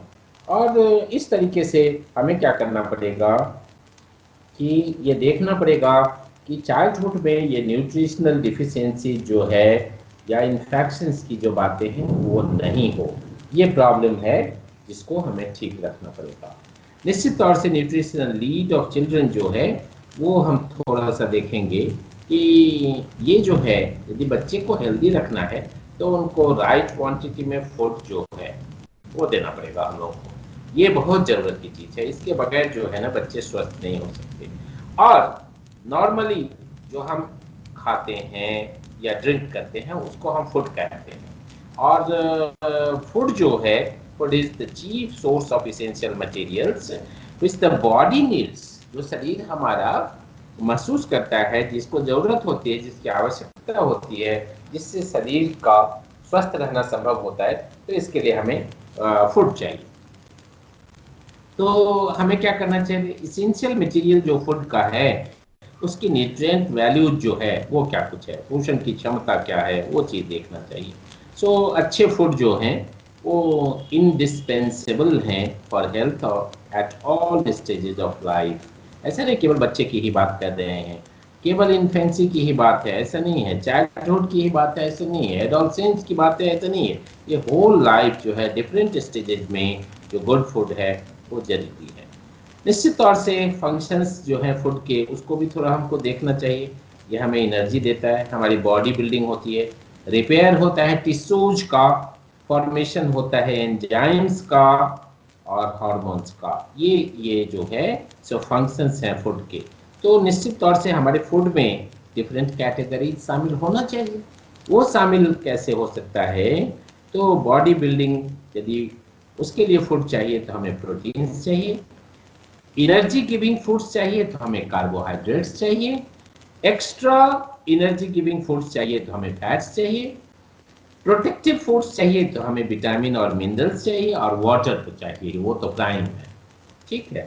सो इस तरीके से यदि आप देखें तो निश्चित तौर से डिफरेंट जो फूड्स हैं उसका एक बहुत सुंदर स्पेसिफिकेशन दिया हुआ कि कार्बोहाइड्रेट्स जो है वो व्हीट, राइस, बाजरा, ज्वार, रागी, पोटैटोज, बनाना, ये सबसे मिलता है, और ये जो है हमें एनर्जी देता है, झट से एनर्जी देता है। प्रोटीन्स जो है उसके लिए फिश, एग जो है, मिल्क जो है, वो एनिमल प्रोडक्ट हैं, वो बहुत बहुत बढ़िया है। सोयाबीन और ग्राउंड नट से हमें प्रोटीन्स बहुत आसानी से मिलते हैं। इसी तरीके से विटामिन और मिनरल्स की बात करें तो ये जो है रागी जो है वो बहुत आसानी से मिनरल्स विटामिन को देता है। कैल्शियम का एक बहुत अच्छा स्रोत है रागी जो है। और हम आयोडाइज साल्ट जो होता है आयोडीन से, जिसको कुकिंग सॉल्ट भी हम लोग बोलते हैं, वो भी बहुत ज़रूरत है और आयोडीन की डिफिशियंसी को बचाता है। वाटर जो है वो ज़बरदस्त कंपोनेंट है, और ड्रिंकिंग के लिए प्लेंटी ऑफ वाटर्स जो है वो हमें चाहिए, और समर सीजन में थोड़ा ज़्यादा ही चाहिए। तो इस तरीके से यदि आप देखें तो हमें एक बैलेंस डाइट का फॉर्मूला समझना पड़ेगा, और उसके लिए 5 फूड ग्रुप सिस्टम दिया हुआ है आपके लिए, टेबल 2.1 में बहुत बढ़िया से दिया हुआ है। ये जो है फूड ग्रुप्स बनाया हुआ है, 1 2 3 4 5, और इधर में मेन न्यूट्रिएंट्स किससे विटामिन बी आता है, B2 आता है, फॉलिक एसिड आता है, आयरन आता है, फाइबर आता है, किससे एनर्जी मिलती है, किससे प्रोटीन मिलता है, ये बहुत बढ़िया से मिल्क एंड मिल्क प्रोडक्ट से फैट्स मिलता है, विटामिन बी मिलते, कैल्शियम मिलते और प्रोटीन्स मिलते हैं। फ्रूट्स एंड वेजिटेबल्स से जो मैंगो है, गुआवा है, राइट टमाटो हैं, ये सबसे क्या मिलता, हम लोगों को विटामिन ए मिलता, विटामिन सी मिलता, विटामिन ये फाइबर्स मिलते हैं। वेजिटेबल्स जो है ग्रीन लीफी जो वेजिटेबल्स हैं उससे हमें क्या मिलता, उससे हमें फॉलिक एसिड मिलता, calcium, iron, fibre, vitamin B2 मिलता। ये और अदर वेजिटेबल्स जो हैं कैरेट और ब्रिंजल्स जो हैं, लेडीज फिंगर जो हैं, इससे हमें फॉलिक एसिड, कैल्शियम, ये सब फाइबर्स मिलता। फैट्स और शुगर्स जो हैं वो energy, fat essential fat acids, ये सब जो चीज़ हैं ये कहाँ से मिलते हैं हमको, बटर, घी, hydrogenated oils, cooking oils like groundnut, mustard oil, ये सब जो है इससे मिलता है। तो ये फैट्स जो है, शुगर यदि ज़्यादा आप कंज्यूम करते हैं तो फैट्स भी निश्चित तौर से बढ़ेगा। ये है। तो फूड का रिक्वायरमेंट क्या है? फूड का रिक्वायरमेंट है मेनली, फूड का रिक्वायरमेंट हमारे अकॉर्डिंग टू एज है, अकॉर्डिंग टू सेक्स है। सेक्स का मतलब जो लिंग है, पुरुष है या स्त्री है, तो दोनों की ज़रूरतें जो फूड की रिक्वायरमेंट है वो अलग अलग हैं, क्योंकि उनकी शारीरिक संरचना अलग है, उनकी एक्टिविटीज अलग होती है। सो हमें ये देखना पड़ेगा कि फूड के रिक्वायरमेंट जो प्रेगनेंसी में है, जो लैक्टेटिंग इन्फेंसी हैं, जो छोटे बच्चे को दूध पिलाती हैं, या चाइल्डहुड में जो बच्चे हैं, उनके लिए सबके लिए अलग अलग नीड होती है, तो हमें उसको समझना चाहिए। इसी तरीके से ड्यूरिंग इन्फेंसी जो है फूड जो है वो टेंडर बच्चे को सो थोड़ा अलग होता है, उसकी ज़रूरतें कुछ अलग होती है। और बहुत अच्छा सा एक टेबल 2.2 दिया हुआ है जिसमें प्रोटीन और एनर्जी अलाउंसेस का दिया हुआ है कि इन्फेंट जो है 0 से 6 मंथ्स के हैं, वो उनका बॉडी वेट 5.4 kg है, तो एनर्जी उनको चाहिए पर डे कितना किलो कैलोरी में, 108 kg यहाँ लिखा हुआ है, और उस दर में प्रोटीन्स में 2.05 पर kg लिखा हुआ है। जो 6 से 12 महीने के हैं उनका बॉडी वेट 8.6 चली है, तो इधर में एनर्जी में 98 पर kg दिया हुआ है, और इधर प्रोटीन्स में 1.5 पर kg दिया हुआ है। सो ये चीज़ जो है रिक्वायरमेंट ड्यूरिंग चाइल्डहुड कुछ अलग है। तो डेली रिकमेंडेड अलाउंस जो है वो वेरियस न्यूट्रिएंट्स फॉर चिल्ड्रेन क्या है, 1 से 3 साल के बच्चे, 4 से 6 साल के बच्चे, 7 से 9 साल के बच्चे, 10 से 12 साल के बच्चे, बॉयज़ जो हैं उनके लिए, गर्ल्स जो हैं उनके लिए, ये सारा सब कुछ विटामिन ए, बी, सी और ये जो है कैल्शियम, प्रोटीन्स कितने होने चाहिए, बहुत अच्छे से टेबल में आपको दिया हुआ है। इसको थोड़ा सा देखने की ज़रूरत है, उसको समझने की ज़रूरत है। इस तरीके से यदि आप कहें तो जब हम डाइट को प्लान कर रहे हैं children of various age group, some important points should be kept in mind. क्या होना चाहिए? Diet of child should contain energy, protein, calcium, iron, vitamin A rich food. ठीक है। Variety in preparing nutritious food should be given due consideration. Variety का मतलब विविधता होनी चाहिए, अलग अलग दिन में अलग अलग चीजें होनी चाहिए। ठीक है। उसके बाद as far as possible the following food stuffs should be avoided for the children below 5 years. जो 5 साल से नीचे के बच्चे हैं उनके लिए spicy food, excessive fried food, तले हुए जो हैं बहुत ज़्यादा, टू मच स्वीट्स, बहुत ज़्यादा मीठा, टी, कॉफ़ी, ये सब को क्या करना चाहिए? अवॉइड करना चाहिए बच्चे जो हैं 5 साल से नीचे। और food should be served in attractive form, एकदम थोड़ा सा ध्यान आकर्षित करने वाला खाना होना चाहिए, जो जो अपीयरेंस में, कलर में और टेक्सचर में, शेप में, फ्लेवर में बहुत अच्छा है, वो जो बच्चे को खाने में बहुत अच्छा लगे। तो स्कूल गोइंग चिल्ड्रेन जो है उनके लिए पैक्ड लंच आप देते रहते हैं, should be given due consideration as they generally do not take breakfast. इसलिए कि बच्चे जो जल्दी से स्कूल जा रहे हैं वो जल्दी स्कूल जाने के चक्कर में जो है सो ब्रेकफास्ट नहीं लेते हैं, तो उनका जो है टिफिन थोड़ा बढ़िया से होना चाहिए। ठीक है, इसका भी ध्यान रखेंगे। Nutritional status and common nutritional problems जो है, डिफिशियंसी जो है उसको यहाँ पर दिया हुआ है, और ये जो पीसीएम करके दिया हुआ है, न्यूट्रिशनल प्रॉब्लम जो है पीसीएम, आपको भी याद रखने में आसान रहेगा, प्रोटीन, कैलोरी और माल न्यूट्रिशन। ठीक है, कुपोषण। तो ये एक बहुत बढ़िया सा एक फॉर्मूला है पीसीएम का, याद रखेंगे। हाँ, आपको याद रखना है तो अपने जैसा फिजिक्स, केमिस्ट्री, मैथ्स याद रखते हैं ना इधर में, वैसे ही पीसीएम इधर में याद रखें, फिजिक्स नहीं, प्रोटीन, कैलोरी, माल न्यूट्रिशन। उसी तरीके से विटामिन ए की डिफिशियंसी है तो उसको देखेंगे, उसके बाद आयरन की डिफिशियंसी है उसको देखेंगे, फ्लोरोसिस की बड़ी प्रॉब्लम होती है पानी के चलते। ठीक है, फ्लोराइड्स ज़्यादा है। एनीमिया जो है एक वाइड स्प्रेड प्रॉब्लम है अमंग वोमेन एंड चिल्ड्रन। ठीक है, 52% of ever married women aged 15 to 49, उसमें से 74% जो है वो यंग चिल्ड्रन आर एनेमिक। ठीक है, और 52% जो है ये इधर में जो 15 से 49 साल की उम्र में है उसमें, सो आप देखेंगे कि वो एनेमिक है 52%।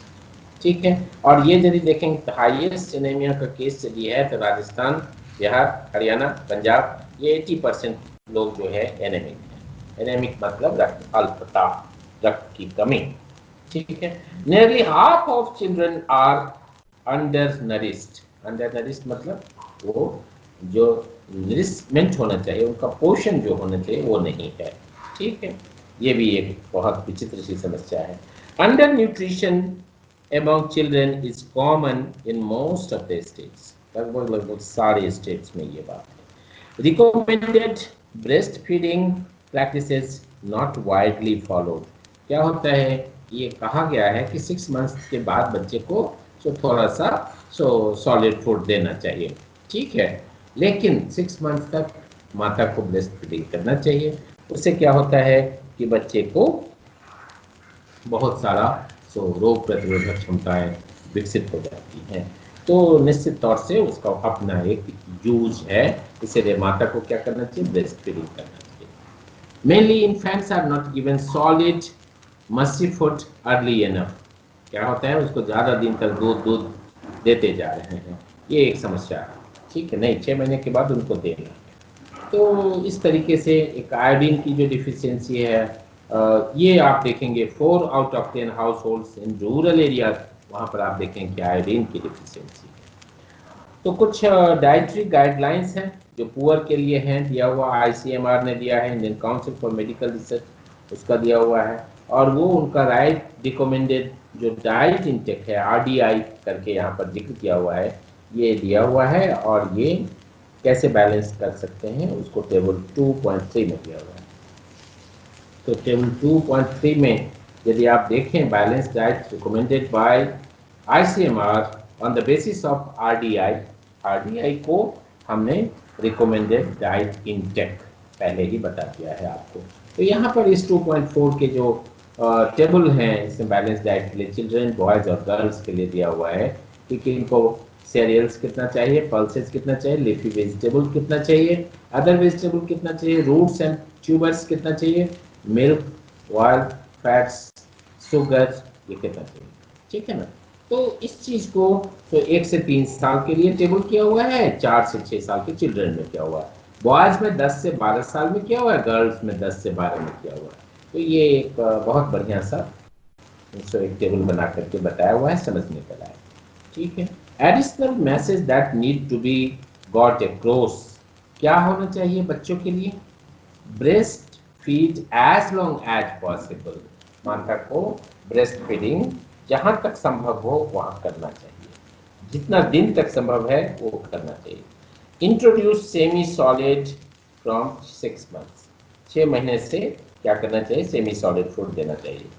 Feed young children 3 to 6 times a day, एक दिन में तो 3 से 6 बार चाहिए। बहुत खाते हो जी, बार बार आते हो खाना मांगने के लिए, तो इसलिए कि वो उछल कूद करके आता है, उसको ज्यादा एनर्जी खर्चा हो जाती है, तो उसको मम्मी भूख लग गया आकर के इधर में, सो मम्मी भूख लग गया, और मम्मी किसी काम में, अभी तो तुम खाया था, हाँ खाए थे लेकिन अभी भूख लग रहा है, ठीक है, वो दौड़ दौड़ करके बाहर से बच्चों के साथ खेल करके आ गया।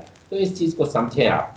Don't reduce food in illness, बीमारी है तो उस टाइम में उनके भोजन को कम मत कीजिए। Use available health services, immunise your child, services जो स्वास्थ्य सेवाएं हैं उसको सो यूज कीजिए जो उपलब्ध हैं और उनको इम्यूनाइजेशन कराइए। Keep the family and surroundings clean, अपनी फैमिली और अपने चारों ओर साफ सफाई रखिए। Drink clean water, clean water आप यूज कीजिए। Don't ignore mother's health, mother के हेल्थ को इग्नोर मत कीजिए। Food needs during pregnancy and lactation, mother के प्रेगनेंसी के दरमियान फूड की जो आवश्यकता है उसको अवॉइड मत कीजिए, इग्नोर मत कीजिए। और लैक्टेटिंग मदर्स है, मतलब दूध पिलाने वाली जो माताएं हैं उनके जरूरत को नहीं आप इग्नोर कीजिए। Most mother's in rural India being anaemic, जो एनेमिक मदर्स हैं मोस्टली हमने आंकड़ा देख लिया उधर में, require appropriate iron folic acid supplement, उनको आयरन और फॉलिक एसिड का सप्लीमेंट चाहिए, पूरक डोज चाहिए, तो इसको थोड़ा सा देखना है। इधर में guidelines for other major nutritional problem है, तो निश्चित तौर से आप देखेंगे महिलाओं में ये जो है वो आयरन डिफिशियंसी, एनीमिया ज़्यादा मिलेगा। विटामिन ए की डिफिशियंसी महिलाओं में ज़्यादा मिलेगी। उसके बाद जो है आयोडीन की डिफिशियंसी ज़्यादा मिलेगी। फ्लोरोसिस का प्रॉब्लम मिलेगा, ये फ्लोरोसिस का प्रॉब्लम क्या है, पानी में फ्लोराइड की मात्रा ज़्यादा है, ठीक है। अब आगे एक डिस्कशन है इन्फेंट एंड चाइल्ड मॉर्टलिटी पर, मॉर्टलिटी के इंडिकेटर्स हैं दिए हुए, तो इसमें यूपी, कर्नाटक, आंध्र प्रदेश और पूरे इंडिया का फिगर दिया हुआ है, ये 98-99 का है। तो इसमें मैटरनल मॉर्टलिटी रेट, माता की मृत्यु दर, इन्फेंट की mortality rate, crude death rate और NMR neonatal mortality rate, postnatal mortality rate, child mortality rate और अंडर 5 मॉर्टिलिटी रेट, इसका बहुत अच्छा आंकड़ा दिया हुआ है। और ये जो है ये भारत सरकार के आंकड़े हैं। इसमें जो मैटरनल मॉर्टिलिटी रेट इंडिया का वो 408 है, ठीक है। इन्फेंट मॉर्टिलिटी रेट जो है वो 73 है।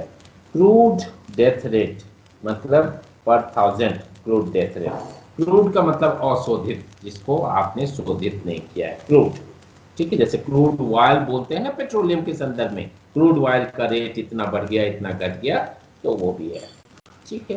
तो ये आपको देखना है, ठीक है। तो इस तरीके से आपको क्रूड डेथ रेट और चाइल्ड मॉर्टिलिटी रेट ये सब आंकड़ा है वो देखना है।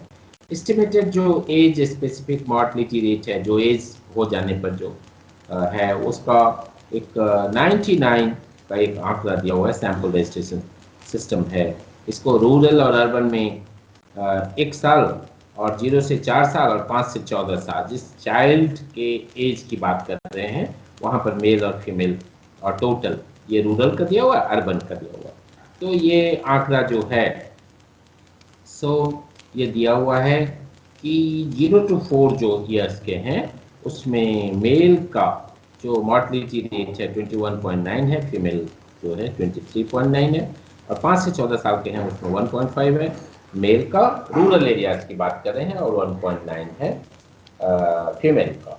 ठीक है, तो ये आंकड़ा आपको देखने के लिए फिक table 2.7 infant mortality rate and residence in major states 2001 का आंकड़ा है। ये इंडिया का जो एवरेज है वो रूरल का 72 है, मतलब इन्फेंट मॉर्टलिटी रेट जो है वो 72 है, अर्बन का 42 है, कंबाइंड 66 है। हम रूरल पर कंसंट्रेट करते हैं, इसलिए हम रूरल की बात करते हैं। ठीक है, ये सारे आंकड़े जो होते हैं ये आपको समझने के लिए crude death rate, crude birth rate, ये सब पर 1000 होता है। ठीक है, इसीलिए इसको ऐसे व्यक्त किया जाता है। मॉर्टलिटी इंडिकेटर्स जो इंडिया में हैं वो 99 का एक दिया हुआ है IMR है, इन्फेंट मॉर्टलिटी रेट, रूरल का 75 है, और ये स्टिल बर्थ जो है वो 11 है, नियोनेटल जो है वो 49 है, अर्ली नियोनेटल मॉर्टलिटी है 37। तो परसेंटेज डेथ रेट जो है वो एज ग्रुप 0 to 4 ईयर्स का है, उसमें टोटल डेथ बाय रेसिडेंस ये इंडिया में रूरल पोर्शन में 29.7 है। ये 2.9 एक टेबल दिया हुआ है, उसको आप देखें 29.7, और उधर पूरे रूरल अर्बन को मिला करके 27.2 है। Health problem and AIIMS among children, ये एक बहुत बड़ी समस्या है। बच्चों के बीच में स्वास्थ्य की समस्याएं हमारी अलग से ध्यान आकर्षित करती है। तो इसमें चाइल्डहुड की जो डिजीजेज हैं उसको यदि आप देखें तो diphtheria, whooping cough, tetanus, measles, tuberculosis and polio, ये जो है 6 किलर डिजीज बताते हैं। और इसलिए अब हमारे यहाँ क्या है कि यूनिवर्सल इम्यूनाइजेशन प्रोग्राम चलता है जिसमें ये 6 किलर डिजीज को जो हम लोग खत्म कर पाते हैं। हमारे पास डायरिया का एक प्रॉब्लम है, एक बच्चों में सांस लेने का रिस्पायरेटरी इन्फेक्शन हो जाता है, कफ वगैरह हो गया, उनके लंग्स में कंजेशन हो गया, ये प्रॉब्लम होता है। तो इस तरीके से आप देखेंगे कि एक डिस्कशन दिया हुआ है कि 1 in 3 rural Indian children are severely stunted. Stunted का मतलब कमजोर, अविकसित। ठीक है, 1 in 3, 3 में से 1 जो ग्रामीण भारत के बच्चे हैं उसकी बात बता रहे हैं। और 5 have not had all the recommended vaccination by age 5। 5 में से ये जो 2 हैं वो एज 5 तक जितना वैक्सीनेशन उनका होना चाहिए वो भी नहीं होता। ये रूरल इंडिया का आंकड़ा है। तो ये हमें क्या करता है, सीवियर स्टंटिंग का प्रॉब्लम से देखने को मिलता है। अब यहाँ पर जो है factors contributing to ill health and malnutrition, तो आप समझते हैं कि पुअर सोशियो इकोनॉमिक कंडीशंस जो हैं, लो इनकम जो है, poor environmental sanitation and poor housing जो है, ये इल हेल्थ का सबसे बड़ा। ठीक है, parental ignorance and illiteracy, parent का इग्नोरेंस और उनकी इलिटरेसी जो है वो बहुत बड़ा प्रॉब्लम है। ठीक है, तो एक कुछ खानों के प्रति, फूड के प्रति हमारा प्रेजुडिस होता है कि नहीं नहीं ये नहीं हम खाते हैं, ये नहीं होता है। कुछ बच्चे को आपको देखने को मिलेगा कि नहीं दूध तो नहीं पीते हैं, कुछ बच्चे ऐसे मिलेंगे जो किसी भी हाल में वो दही नहीं खाएंगे, ऐसा मिलेगा आपको। ठीक है, तो इस चीज़ को भी तो एक प्रेजुडिस के रूप में लेके नहीं नहीं, अब उनको यदि दूध नहीं पियेंगे प्रोटीन्स कहाँ से मिलेगा, ये एक अलग से समस्या हो जाएगी, और प्रोटीन की डिफिशियंसी आ जाएगी, तो ये समस्या है। उसके बाद एक डिस्कशन है कोरिलेट्स ऑफ अर्ली चाइल्डहुड जो मॉर्टलिटी है। अर्ली चाइल्डहुड में जो मॉर्टलिटी है उसके बारे में दिया हुआ है कि जो poor health and nutrition status of rural women, ये सबसे बड़ी बात है। जो रूरल वुमेन है उनका अपना ही स्वास्थ्य ठीक नहीं है, उनकी जो पोषण की स्थिति है वो ठीक नहीं है, तो बच्चे तो स्वाभाविक रूप से जो है सो वैसे ही आएंगे संसार में। माता यदि कुपोषित है तो बच्चे तो कुपोषित हो ही जाएंगे। ठीक है।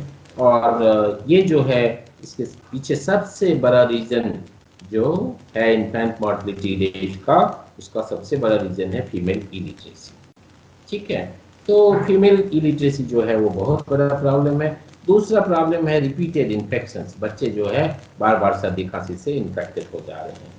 लार्ज फैमिली, बहुत बड़ा फैमिली है, उसके चलते भी उनका प्रॉब्लम हो रहा है। मैटरनल एज जो है 18 साल होना चाहिए और 35 साल मैक्सिमम होना चाहिए, जो बर्थ के लिए है प्रेफरेबल। ठीक है। तो 18 साल से पहले ही जो उनकी शादी कर दी जाती है तो बच्चे जो है उसके जो होंगे वो उतने मजबूत नहीं होते। Closely spaced birth, closely spaced, बहुत जल्दी जल्दी जो है बच्चे तो पैदा हो रहे हैं, वो भी एक दिक्कत है। इनएडिक्वेट knowledge of health and nutrition, स्वास्थ्य और पोषण की बहुत कम सो ज्ञान के चलते भी एक प्रॉब्लम हो रहा है। तो निश्चित तौर से हेल्थ केयर फैसिलिटीज़ को इस तरीके से देखना पड़ेगा। यदि ये प्रॉब्लम है तो हमें क्या करना पड़ेगा, हेल्थ केयर फैसिलिटीज़ को देखना पड़ेगा। तो हेल्थ केयर फैसिलिटीज़ में एएनएम जो है उसको आप बोल सकते हैं कि रूरल एरियाज में सबसे क्लोजेस्ट फंक्शनरी हैं जो कम्युनिटी के लिए काम करते हैं। इन्हीं के इर्द गिर्द में ये सब सेंटर के रूप में काम करते हैं और मल्टीपर्पज हेल्थ वर्कर जो है MPHW, मल्टीपर्पज हेल्थ वर्कर के रूप में ये काम करते हैं, जो हर तरह की चीज़ों को डील करते हैं, मलेरिया को, सैनिटेशन को, और इस तरीके से फैमिली वेलफेयर चीज़ों को ये सो डील करते हैं। इस तरीके से हर जगह पर लगभग लगभग आप PHCs के जरिए इनकी सेवाएं देखेंगे। लेकिन PHCs कितने हैं? सब PHCs भी नहीं है पूरी तरह। PHC की तो बात छोड़ दीजिए, तो ये समस्या है। सो हमारा इन्फेंट सर्वाइवल प्रोस्पेक्ट्स है जिसको हम इम्प्रूव कर सकते हैं। बच्चे जो जन्म लेते हैं उनके सर्वाइवल को हम इम्प्रूव कर सकते हैं हेल्थ स्टेटस को बढ़ाकर। Nearly all states have achieved infant mortality decline. लगभग लगभग सभी राज्यों ने जो infant mortality rate IMR जो है उसको, उसके जो टारगेट्स हैं उसको अचीव कर लिया। उसके उसके तरह से हमको बताएं, आपको बताएं कि ये इन्फेंट की मॉर्टलिटी रेट इसलिए टारगेट में अचीव हो जाती है कि अब हम लोग इंस्टीट्यूशनल जो डिलीवरीज है उसको ज़्यादा प्रमोट कर रहे हैं। अब घर में बच्चे का जन्म लगभग कम होता है, तुरंत में उठा करके हमारे पास जो नेशनल एम्बुलेंस सर्विस है उसको कॉल करते हैं, उठा करके हॉस्पिटल में ले जाते हैं और इंस्टीट्यूशनल बर्थ है। ज़्यादा से ज़्यादा यदि ऐसी दिक्कत होती है तो आशा वर्कर्स हैं जो हर विलेज लेवल पर काम करती हैं, वो मदद करती हैं। तो इस तरीके से आप देखेंगे कि ये जो क्लोजली स्पेस्ड बर्थ है वो भी एक बहुत बड़ा रीजन है। उसको भी अब हम लोग ठीक कर रहे हैं क्योंकि ये चीज़ अब लोगों के संज्ञान में आ रहा है और कानून भी हम लोगों ने बना दिया कि 18 साल से पहले शादी नहीं होनी चाहिए लड़कियों की। Child mortality levels are higher among girls, जो गर्ल्स जो हैं वो गर्ल चाइल्ड जो होते हैं उनकी मॉर्टिलिटी ज़्यादा हो जाती है। ठीक है। More children are protected from vaccine preventable disease. तो हमको क्या हो रहा है, अगर जो 6 किलर डिजीज की बात कर रहे थे तब तो हम लोग उसके लिए वैक्सीनेशन का प्रोग्राम चलाते हैं, तो क्या हो रहा है कि अब जो है बच्चे प्रोटेक्टेड हो रहे हैं। ठीक है। फाइनली हमें इस पर बात करना है कि हमारे पास प्रोग्राम्स क्या हैं, पॉलिसीज क्या हैं। तो इसके लिए हेल्थ एंड न्यूट्रिशन के लिए हमारे पास डिफरेंट प्रोग्राम्स चलते हैं, फैमिली वेलफेयर के लिए, चाइल्ड सर्वाइवल के लिए, सेफ मदरहुड के लिए और न्यूट्रिशनल एनीमिया के लिए। एनीमिया की तो आपने देख लिया ना कि पंजाब हरियाणा राजस्थान में कितने लोग एनीमिक हैं। तो हम लोग जो है इस सारी चीज़ों को ठीक करने के लिए प्राइमरी हेल्थ केयर के इंफ्रास्ट्रक्चर को बढ़ाने की बात की है। अब तो हमारा जो आयुष्मान भारत का जो स्कीम है वो दुनिया का सबसे बड़ा हेल्थ केयर का स्कीम है और लगभग लगभग सारे परिवार जो BPL फैमिलीज में हैं जिनको ज़रूरत है पैसे की, जिसके चलते वहाँ समस्या होती थी, वो समस्या अब लगभग खत्म हो चुकी है। ठीक है ना। आयुष्मान भारत में कार्ड बना हुआ है और एक परिवार के लिए 5 लाख रुपए तक का इलाज निःशुल्क उपलब्ध है। तो इसके चलते सो अब ये बहुत कुछ हेल्थ एंड न्यूट्रिशन की बातें ठीक हो रही है। इसके लिए ठीक करने यदि है तो एक बहुत बड़ा एक अम्ब्रेला है, इंटीग्रेटेड चाइल्ड डेवलपमेंट स्कीम, जो ICDS है, जिसके बारे में हम लोग बहुत विस्तार से पढ़े भी हैं। ये एक बहुत बड़ा अम्ब्रेला है। दूसरा है यूनिवर्सल इम्यूनाइजेशन जो प्रोग्राम है, UIP का जो प्रोग्राम है, इसके अंतर्गत क्या करते हैं हम लोग, ये जो 6 किलर डिजीज है उसका इम्यूनाइजेशन करते हैं। कुछ अदर हेल्थ प्रोग्राम्स हैं, national anti malaria programme NAMP, national leprosy eradication programme NCEP, kala azar control programme वो भी है, national filaria control programme NFCP है, नेशनल TB कंट्रोल प्रोग्राम है, national iodine deficiency disorders control programme है, नेशनल मेंटल हेल्थ प्रोग्राम है। ठीक है, तो ये जो है रूरल डेवलपमेंट में आप IRDP के यूजेस को, दवाकरा के यूजेस को सबको देख रहे हैं, जिससे हमारा सोशल इकोनॉमिक अपलिफ्टमेंट हो रहा है। तो बहुत सारे प्रॉब्लम्स जो हैं सो ऐसे ही ठीक हो जा रहे हैं। ठीक है, तो चाइल्ड स्कीम्स को यदि लिस्ट करें आप तो ICDS, दवाकरा, नेशनल क्रेज फंड, शिशु गृह स्कीम, तो बहुत सारे स्कीम्स हैं जो चलाए जा रहे हैं। नॉन गवर्नमेंटल ऑर्गेनाइजेशन का भी इसमें रोल है अलग अलग स्टेट्स में। सो आप अलग अलग NGOs का, जैसे सहेली है न्यू दिल्ली में है, काशा है न्यू दिल्ली में है, उन्नति है अहमदाबाद में है, ठीक है, प्रिपेयर है मद्रास में है, अस्मिता है हैदराबाद में है, सिनी है कलकत्ता में है। तो इस तरीके से बहुत सारे NGO को भी हम लोग इस काम में लगाए हुए हैं। और निश्चित तौर से हमारे पास बहुत सारे स्कीम्स जो हैं, क्रेज फंड और शिशु गृह स्कीम के अलावे हमारे पास बालिका समृद्धि योजना है, मिड डे मील का स्कीम है, असिस्टेंस टू NGO है, और reproductive and child health programme है, RCH बहुत कॉमनली हम लोग बोलते रहते हैं।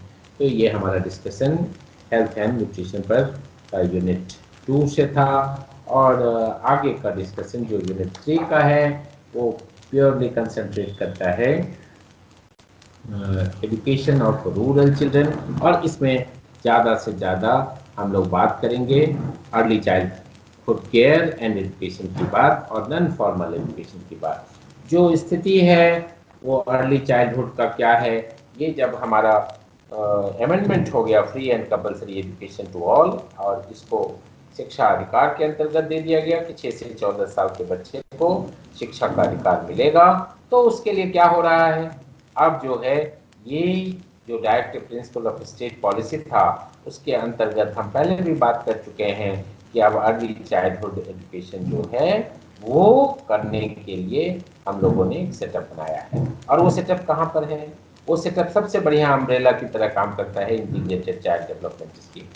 तो उसको हम लोग बात करते हैं और उसको लेकर के हम लोग जो है सो देखें कि percentage of literates to establish estimated population aged 7 years, जो 7 साल के हैं उसमें जो है आप यदि 2001 का आंकड़ा देखें तो इस आंकड़े में 60.5.38 है, ये लिटरेसी का आंकड़ा है। ठीक है, और मेल्स का 75.85 है और फीमेल्स का 54.16 है। ये हमारा आंकड़ा है और इस आंकड़े को हम बहुत क्लोजली मॉनिटर करते हैं ऑल इंडिया एजुकेशनल सर्वे के द्वारा, और इसमें जो बातें बताई गई है उसको लेकर के हम अपने स्कीम्स को अपग्रेड करते हैं। रूरल अर्बन लिटरेसी की बात करें तो 2001 का यदि आंकड़ा आप देखें तो मेल की लिटरेसी पूरे रूरल एरियाज में 71.2 है, फीमेल का 46.6 है, और ओवरऑल यदि बात करें तो रूरल इंडिया में सो मेल फीमेल को 59.2% में आप ले सकते हैं। ये सेंसस स्टैटिस्टिक्स है 2001 का। अब यदि स्टेट वाइज लिटरेसी रेट की बात करें तो रूरल अर्बन का यहाँ पर एक टेबल 3.3 में दिया हुआ है, झारखंड का जो है वो 46.3 है, रूरल का, अर्बन का 79.9 है, और ओवरऑल जो है 54.1 है। ये सेंसस 2001 का एक डेटा आपके लिए दिया हुआ है। तो कुल मिला जुला करके हमें ये देखना पड़ेगा कि हम जो है एजुकेशन के जो स्कीम्स हैं, अर्ली चाइल्डहुड एजुकेशन जो है वो कहाँ पर हो रहा है, प्री प्राइमरी, प्राइमरी से पहले का जो एजुकेशन है वो कहाँ हो रहा है, ICDS में हो रहा है। हम एक गवर्नमेंट ढांचे की बात कर रहे हैं, इधर में प्राइवेट स्कूल जो प्ले स्कूल्स ये सब आप देखते हैं, हम उसकी बात नहीं कर रहे हैं। तो हमने क्या किया है, इसके आगे की बात जो प्राइमरी और अपर प्राइमरी की बात है, जहाँ चाइल्डहुड की बात हम करना चाहते हैं, तो वहाँ पर डिपार्टमेंट ऑफ एजुकेशन जो है वो कुछ सेंट्रली स्पॉन्सर्ड जो स्कीम है उसको चलाते हैं, जैसे ऑपरेशन ब्लैक बोर्ड 1986 में।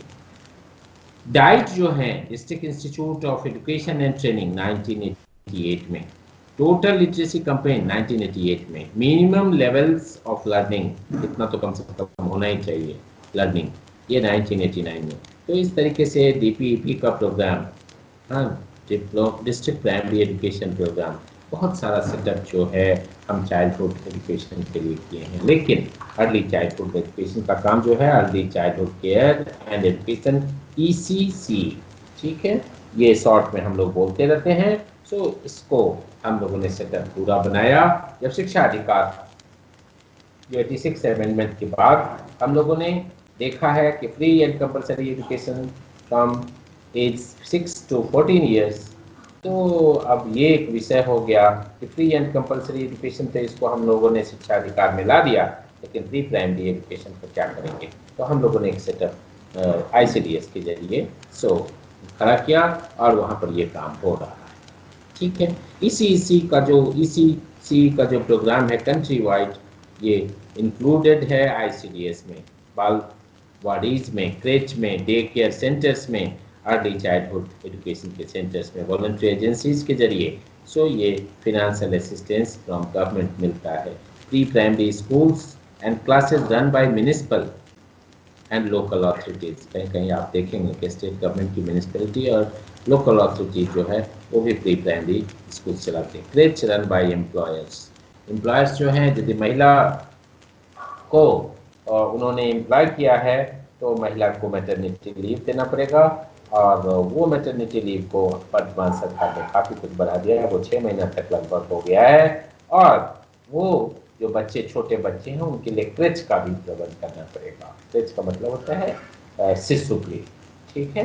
वो कंपनी में काम कर रही हैं महिलाएं, तो उनके बच्चे हैं तो उसके लिए कंपनी के अंदर में शिशु गृह रखना पड़ेगा, और वहाँ उनका केयर करने के लिए कोई ना कोई आदमी होना चाहिए। तो इस तरीके से कुछ सजेशंस हैं इम्प्रूवमेंट के, कि ECC जो है early childhood care and education की बात है, उसकी पहुंच सब तक होनी चाहिए, वो पूरा नेटवर्क हमारा शो नहीं है।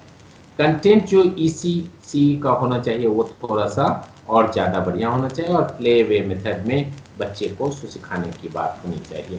फ्लेक्सिबिलिटी होना चाहिए उनके मॉडल्स में, प्ले मटेरियल्स ज़्यादा ही ज़्यादा वहाँ पर होना चाहिए, और ख़ास करके ट्रेनिंग होना चाहिए ECC जो वर्कर्स हैं, जो वहाँ पर एम्प्लॉयड हैं, जो सेवाएं देते हैं, उनकी ट्रेनिंग हो कि अर्ली चाइल्डहुड एजुकेशन का काम कैसे हो। वो जब ये अधिकार नहीं हुआ था सुनिश्चित, उससे पहले जिस तरीके से हमारे आंगनबाड़ी केंद्र की स्थिति थी, उसमें हम बहुत कुछ परिवर्तन नहीं ला पाए, ठीक है ना। ICDS के अंतर्गत ही वो आंगनबाड़ी चलता है, गली मोहल्ले तक आप देखते होंगे, और वो आंगनबाड़ी में जो ये व्यवस्था होनी चाहिए वो नहीं हो पाया है, ये दिक्कत है। तो कुल मिला जुला करके आप यदि रिव्यू करें तो एक आगे की चीज़ थोड़ा सा, कि अब वो जो मदर्स हैं, वो मदर्स को आप कहेंगे कि अब चलिए आप तो पढ़े लिखे नहीं हैं इसलिए बच्चे का केयर नहीं हो रहा, ठीक है, आपको आप पढ़ाते लिखाते हैं, स्कूल में नाम लिखाएंगे, तो ये कभी संभव नहीं है। तो वो स्कूल में नाम लिखाने के लिए जाएंगे, तो फिर क्या करना पड़ेगा, हम लोगों को नॉन फॉर्मल एजुकेशन, ठीक है, अनौपचारिक शिक्षा की बात करनी पड़ेगी, कुछ समय निकालना पड़ेगा उनको, और हमें एक ढांचा तैयार करना पड़ेगा, क्योंकि यदि उनको शिक्षित कर पाए तो बहुत सारी समस्याओं का समाधान ऐसे होना पड़ेगा, ठीक हो जाएगा। तो हमें क्या करना पड़ेगा, इफेक्टिवनेस ऑफ NFE जो नॉन फॉर्मल एजुकेशन का प्रोग्राम है उसको हमें ठीक ठाक करना पड़ेगा, और इसका स्कीम को, NFE सेंटर्स को सो बढ़िया से करना पड़ेगा, तैयार करना पड़ेगा, तभी माताओं को हम ज़्यादा से ज़्यादा शिक्षित कर पाएंगे, और उनको ज़रूरतों के मुताबिक यदि शिक्षा दे पाए तो वो खुद ही तो अपने स्वास्थ्य का पोषण करेगी, बच्चे के स्वास्थ्य का पोषण करेगी, और बहुत सारी स्वास्थ्य की समस्याएं ऐसे ही सॉल्व हो जाएंगी। तो हमने देखा है कि कुछ जो डिफिशियंसीज है जो नॉन फॉर्मल एजुकेशन का है, उसमें lack of flexibility and innovation, इसमें कोई लचीलापन नहीं है और कुछ नई चीज़ें इसमें नहीं है, टीचिंग मटेरियल्स भी वैसे नहीं है, ठीक है। इनएडेक्वेट टीचर ट्रेनिंग है, जो वहाँ टीचर हैं वो बहुत ज़्यादा बढ़िया से ट्रेन नहीं है। वीक मॉनिटरिंग और इवैल्यूएशन है, ये भी एक बात है कि उनका मॉनिटरिंग और इवैल्यूएशन हम ठीक से नहीं कर पा रहे हैं, और उनके लिए जो करिकुला है इरिलेवेंट है, बहुत महत्वपूर्ण नहीं है, और इनसफिशिएंट फंड भी हम इसके लिए दे रहे हैं, ये रिव्यू में आया है। आगे चल करके कुछ इनोवेटिव स्कीम्स हैं इसी के चलते, ठीक है। आसाम में अल्टरनेटिव स्कूलिंग थ्रू मकतब, ये मकतब मदरसे का नाम आप मुगल कालीन शिक्षा से सुन रहे हैं, तो ऐसी लड़कियां जो इस एज में पहुंच गए कि अब स्कूल नहीं जा सकते, तो उनके लिए अल्टरनेटिव स्कूल के बाद सो मकतब में, ये आसाम में ये मॉडल अपनाया गया है। नाली काली, ये जो है एक जॉयफुल लर्निंग का स्कीम है, ये कर्नाटका का दिया हुआ है। यहाँ टीचर जो है फैसिलिटेटर की भूमिका में रहते हैं, और इन्वायरमेंट जो है ऐसा बनाया जाता है कि वो जो भी आ रहे हैं वो कंफर्टेबली सीख करके जाए। एक दूसरा सो इनोवेशन में समुदाय दत्त साले, साले का मतलब होता है पाठशाला, ठीक है ना। तो समुदाय दत्त, समुदाय के द्वारा दिया गया ये पाठशाला है, जिसमें जो इंटरेक्शंस है मेंबर्स का कम्युनिटी बिलोंगिंग्स के अंतर्गत होना चाहिए, समुदाय का है, और कम्युनिटी पार्टिसिपेशन जो है सो होना चाहिए। टीचर जो एक्सपेक्टेड हैं वो क्या करते हैं, ऑर्गेनाइज करते हैं कुछ इवेंट्स स्कूल में, जिसमें members of the community participate करते हैं। इस तरीके से उन्हें कुछ अच्छी अच्छी जानकारियाँ अपने स्वास्थ्य और माल न्यूट्रिशन के बारे में दी जाती है। एक चिल्ड्रंस कोर्टयार्ड है, ये स्कूल के अंतर्गत ये है, और जो बच्चे छूट गए हैं, जो ड्रॉप आउट हो गए हैं, उनको बैक टू स्कूल, इसके प्रोग्राम के लिए इसको चिल्ड्रंस कोर्टयार्ड बनाया गया।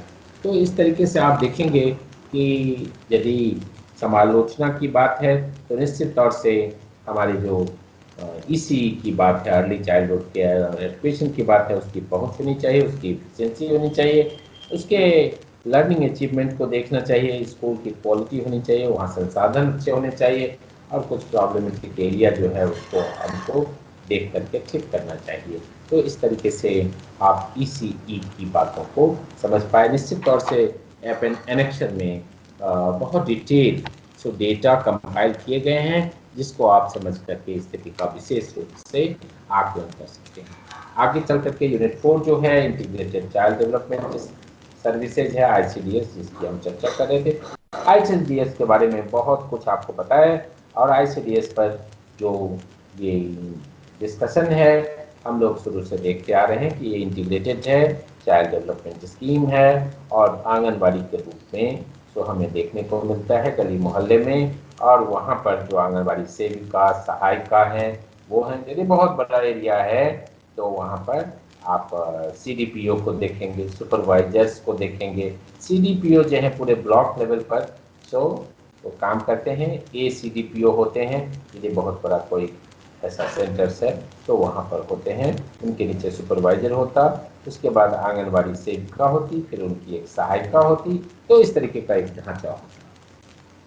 मेजर ऑब्जेक्टिव्स जो है वो क्या है, फाउंडेशन रखना इस बात का साइकोलॉजिकल, फिजिकल और सोशल डेवलपमेंट का बच्चे के लिए, ठीक है, मनोवैज्ञानिक, शारीरिक और सामाजिक विकास की सो नींव रखना।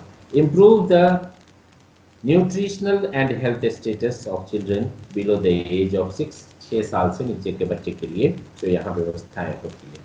और रिड्यूस करना किस बात की, मॉर्टिलिटी रेट को, मॉर्बिडिटी मतलब रुग्णता की रेट को, माल न्यूट्रिशन मतलब कुपोषण की दर को, और स्कूल ड्रॉप आउट को, ठीक है। इसके बाद जो है ये इफेक्टिव कोऑर्डिनेशन, जो गवर्नमेंट के पॉलिसीज हैं उसको इम्प्लीमेंट करने में ये भी काम होता है चाइल्ड डेवलपमेंट के लिए, ठीक है। कैपेसिटी बिल्डिंग का भी काम होता है मदर्स जो हैं उनके लिए, और उनकी न्यूट्रिशनल जरूरतों को भी बताया जाता है। तो इस तरीके से आप देखेंगे कि सर्विसेज और टारगेट बेनिफिशियरी जो हैं वहाँ वुमेन हैं और चाइल्ड। वुमेन कितने एज ग्रुप के हैं, 15 से 45 तक। जनरली ये इसलिए रखा गया है कि उस बीच में सो जो माताओं को ज़रूरत होती है उसका ये काम यहाँ से किया जाए, और बच्चे जो 6 साल तक हैं, जब तक वो प्राइमरी स्कूल में नहीं गए हैं तब तक। तो ये 15 से 45 साल आपको याद, 35 साल याद रखना है, 45 साल याद रखना है, और ये जो है बच्चों के लिए 0 से 6 ईयर्स का रखना है।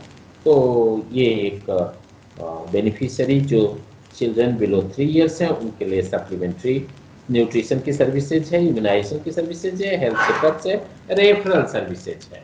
और चिल्ड्रन बिटवीन 3 to 6 ईयर्स है, सप्लीमेंट्री न्यूट्रिशन है, इम्यूनाइजेशन है, हेल्थ चेकअप्स है, रेफरल सर्विसेज है, non formal pre school education भी है। एक्सपेक्टेंट एंड नर्सिंग मदर्स जो हैं उनके लिए supplementary nutrition, immunisation, health checkups, referral services, ये सारी हैं। और वोमेन जो 15 से 45 साल तक की हैं उनके लिए न्यूट्रिशन और हेल्थ एजुकेशन की बात की जाती है। उसके बाद डिलीवरी ऑफ सर्विसेज, वहाँ जो सेवाएं दी जाती है वो किस तरीके से दी जाती है। निश्चित तौर से जहाँ 1000 का पॉपुलेशन होगा वहाँ आंगनबाड़ी सेंटर बनाया जाता है, ठीक है, रूरल और अर्बन एरिया में भी बनाया जाता है। 750 जो जहाँ पर ट्राइबल पॉपुलेशन है वहाँ पर बनाया जाता है। ये एक बहुत बड़ा क्राइटेरिया है, इसको याद रखिएगा कि आंगनबाड़ी कहाँ पर बनाया जाता है, जहाँ पर 1000 का पॉपुलेशन होता है, रूरल में या अर्बन में एक आंगनबाड़ी वहाँ पर दिया जाता है। लेकिन यदि ट्राइबल पॉपुलेशन है तो वहाँ 750 है। तो इस तरीके से आप देखें तो schedule caste, schedule tribe, backward classes, drought prone area, nutritionally deficient areas, ठीक है ना, और ऐसे एरिया जहाँ पुअर हैं ज़्यादा, उनके डेवलपमेंट सर्विसेज को थोड़ा सा ज़्यादा ही हम लोग तो इसके जरिए काम कर रहे हैं। आंगनबाड़ी वर्कर्स जो हैं उनका हेल्पर होता है जिसको सहायिका बोलते हैं, वो इम्प्लीमेंट करने में इस प्रोग्राम को जो मदद करती हैं। एक सुपरवाइजर होते हैं और एक चाइल्ड डेवलपमेंट प्रोजेक्ट ऑफिसर होते हैं जिसको CDPO बोलते हैं, और एक उससे नीचे जो है सो ACDPO बोलते हैं। ठीक, काम क्या होता है आंगनबाड़ी सेंटर में, क्या क्या सर्विसेज मिलती है, तो 6 सर्विसेज मिलती हैं, इसको याद रखना है। ICDS बराबर पूछता है, इसीलिए बढ़िया से इसको तो थोड़ा देख लेना चाहिए हम लोगों को। हेल्थ चेकअप्स का काम होता है, इम्यूनाइजेशन का काम होता है, रेफरल सर्विसेज होता है, सप्लीमेंट्री फीडिंग की बातें होती है, ठीक है। तो ये चीज़ जो है तो थोड़ा 300 डेज तक सप्लीमेंट्री फीडिंग की बात है, उनको खाना बना के खिलाया जाता है। एवरेज इंटेक जो है, और चिल्ड्रन और वोमेन इन लो इनकम जो है डिसएडवांटेजेस कम्युनिटी के हैं उनके लिए सप्लीमेंट्री फीडिंग की भी व्यवस्था यहाँ पर है। उसके बाद न्यूट्रिशनल हेल्थ एजुकेशन की बातें की जाती है, और ये जो है NHED बोलते हैं, न्यूट्रिशन एंड हेल्थ एजुकेशन, ये की फैक्टर है वहाँ पर, न्यूट्रिशन का भी काम हो, हेल्थ एजुकेशन का भी काम हो। इम्यूनाइजेशन फिक्स डेज में किया जाता है, और मदर का भी होता है, चाइल्ड का भी होता है, उससे प्रोटेक्शन होता है, मदर का भी होता है। जो प्री नेटल केयर है उसमें माता को इंजेक्शन वगैरह दे करके टीटी वगैरह का दे दिया जाता है, जितने से वो नहीं ये हो, तो ये काम माता के लिए। फिर जो पोस्ट नेटल केयर है उसमें फिर बच्चे और माँ दोनों का भी सुख केयर किया जाता है। यहीं पर फिर ECC, early childhood care and pre school education, ठीक है, इसके बाद अभी हम लोग किए हैं। तो आंगनबाड़ी में ये भी काम होता है।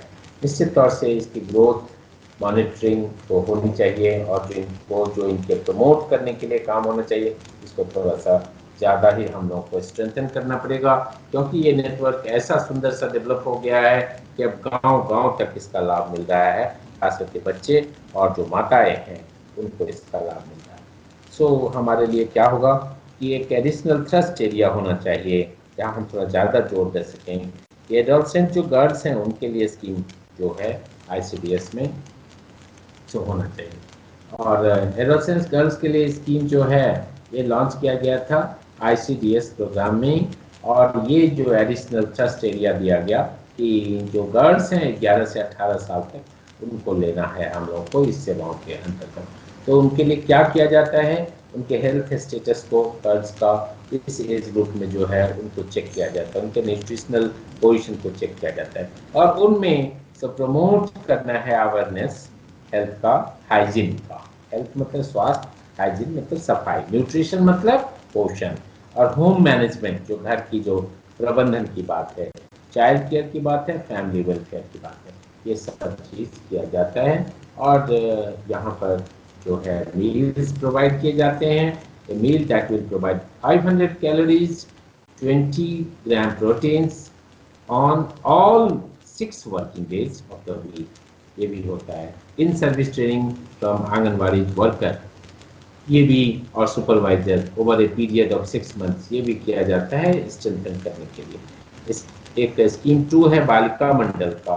बालिका मंडल जो है उसमें जो 15 से 18 साल की बालिकाओं को उस मंडल में शामिल किया जाता है। ऑब्जेक्टिव क्या है, इनको इन्वॉल्व करना, motivating these girls in non formal education. हो सकता है कि ये नहीं पढ़े लिखे हों, तो उनको अनौपचारिक शिक्षा में इन्वॉल्व करना, अपग्रेड करना होम बेस्ड स्किल, जो गृह आधारित जो कार्य हैं उसकी दक्षता उनमें विकसित करना। Educating them about personal hygiene, इस पीरियड में जो है उनको पर्सनल वैयक्तिक स्वास्थ्य साफ सफाई की बातें थोड़ा सा ज़्यादा ही ध्यान देना चाहिए। इन्वायरमेंटल सैनिटेशन, जो पर्यावरण की साफ सफाई है, फर्स्ट एड है, न्यूट्रिशन है, चाइल्ड केयर की बात है, ये सारी चीज़ें इनको सिखाई जाती है। उसके बाद एक इनके जो फंक्शनरीज हैं आईसीडीएस के, इनके लिए एक ट्रेनिंग की बात है। और national institute of public corporation and child development, ये NIPCCD न्यू दिल्ली में है, ये एपेक्स बॉडी है जो आईसीडीएस के फंक्शनरीज के लिए ट्रेनिंग का काम करती है। और इनका क्या काम है, डेवलपमेंट करना, इफेक्टिव ट्रेनिंग प्रोग्राम के जरिए उनको फंक्शनरीज को स्टैंडर्डाइजेशन बताना, अपडेट करना, रिवीजन करना, और डेवलपमेंट ऑफ ट्रेनिंग मटेरियल जो है उनको डेवलप करना, ऑर्गेनाइज करना ट्रेनिंग ऑफ ट्रेनर्स, जो ट्रेनर्स बनेंगे उनकी ट्रेनिंग को ऑर्गेनाइज करना। तो number of training programmes have been design for ICDS personal. ICDS personal के लिए बहुत सारे प्रोग्राम्स डिजाइन किए गए हैं। ये प्रोग्राम जो है initial job training, refresher training और CDPOज, ठीक है। तो इस तरीके से supervisor, anganwadi worker, orientation course for helpers, workshop for senior officers dealing with ICDS programme in states and union territories. तो ये NIPCCD जो न्यू दिल्ली का है, वो आंगनबाड़ी के जो फंक्शनिंग है उसको स्ट्रेंथन करने के लिए ये ट्रेनिंग के प्रोग्राम्स करते हैं। तो ये एक बहुत बड़ी बात है। इस तरीके से यदि आप देखें तो कम्युनिटी पार्टिसिपेशन की बातें हैं। आईसीडीएस जो है डेवलपमेंट ओरिएंटेड प्रोग्राम है, और अल्टीमेट इसका सक्सेस कैसे डिपेंड करता है, जब कम्युनिटी का पार्टिसिपेशन होगा, लोकल कम्युनिटी जो है उसको पार्टिसिपेट करेंगे। Participation of the people could be on individual as well as collective, ये इंडिविजुअल भी हो सकता है और सामूहिक भी हो सकता है, ठीक है।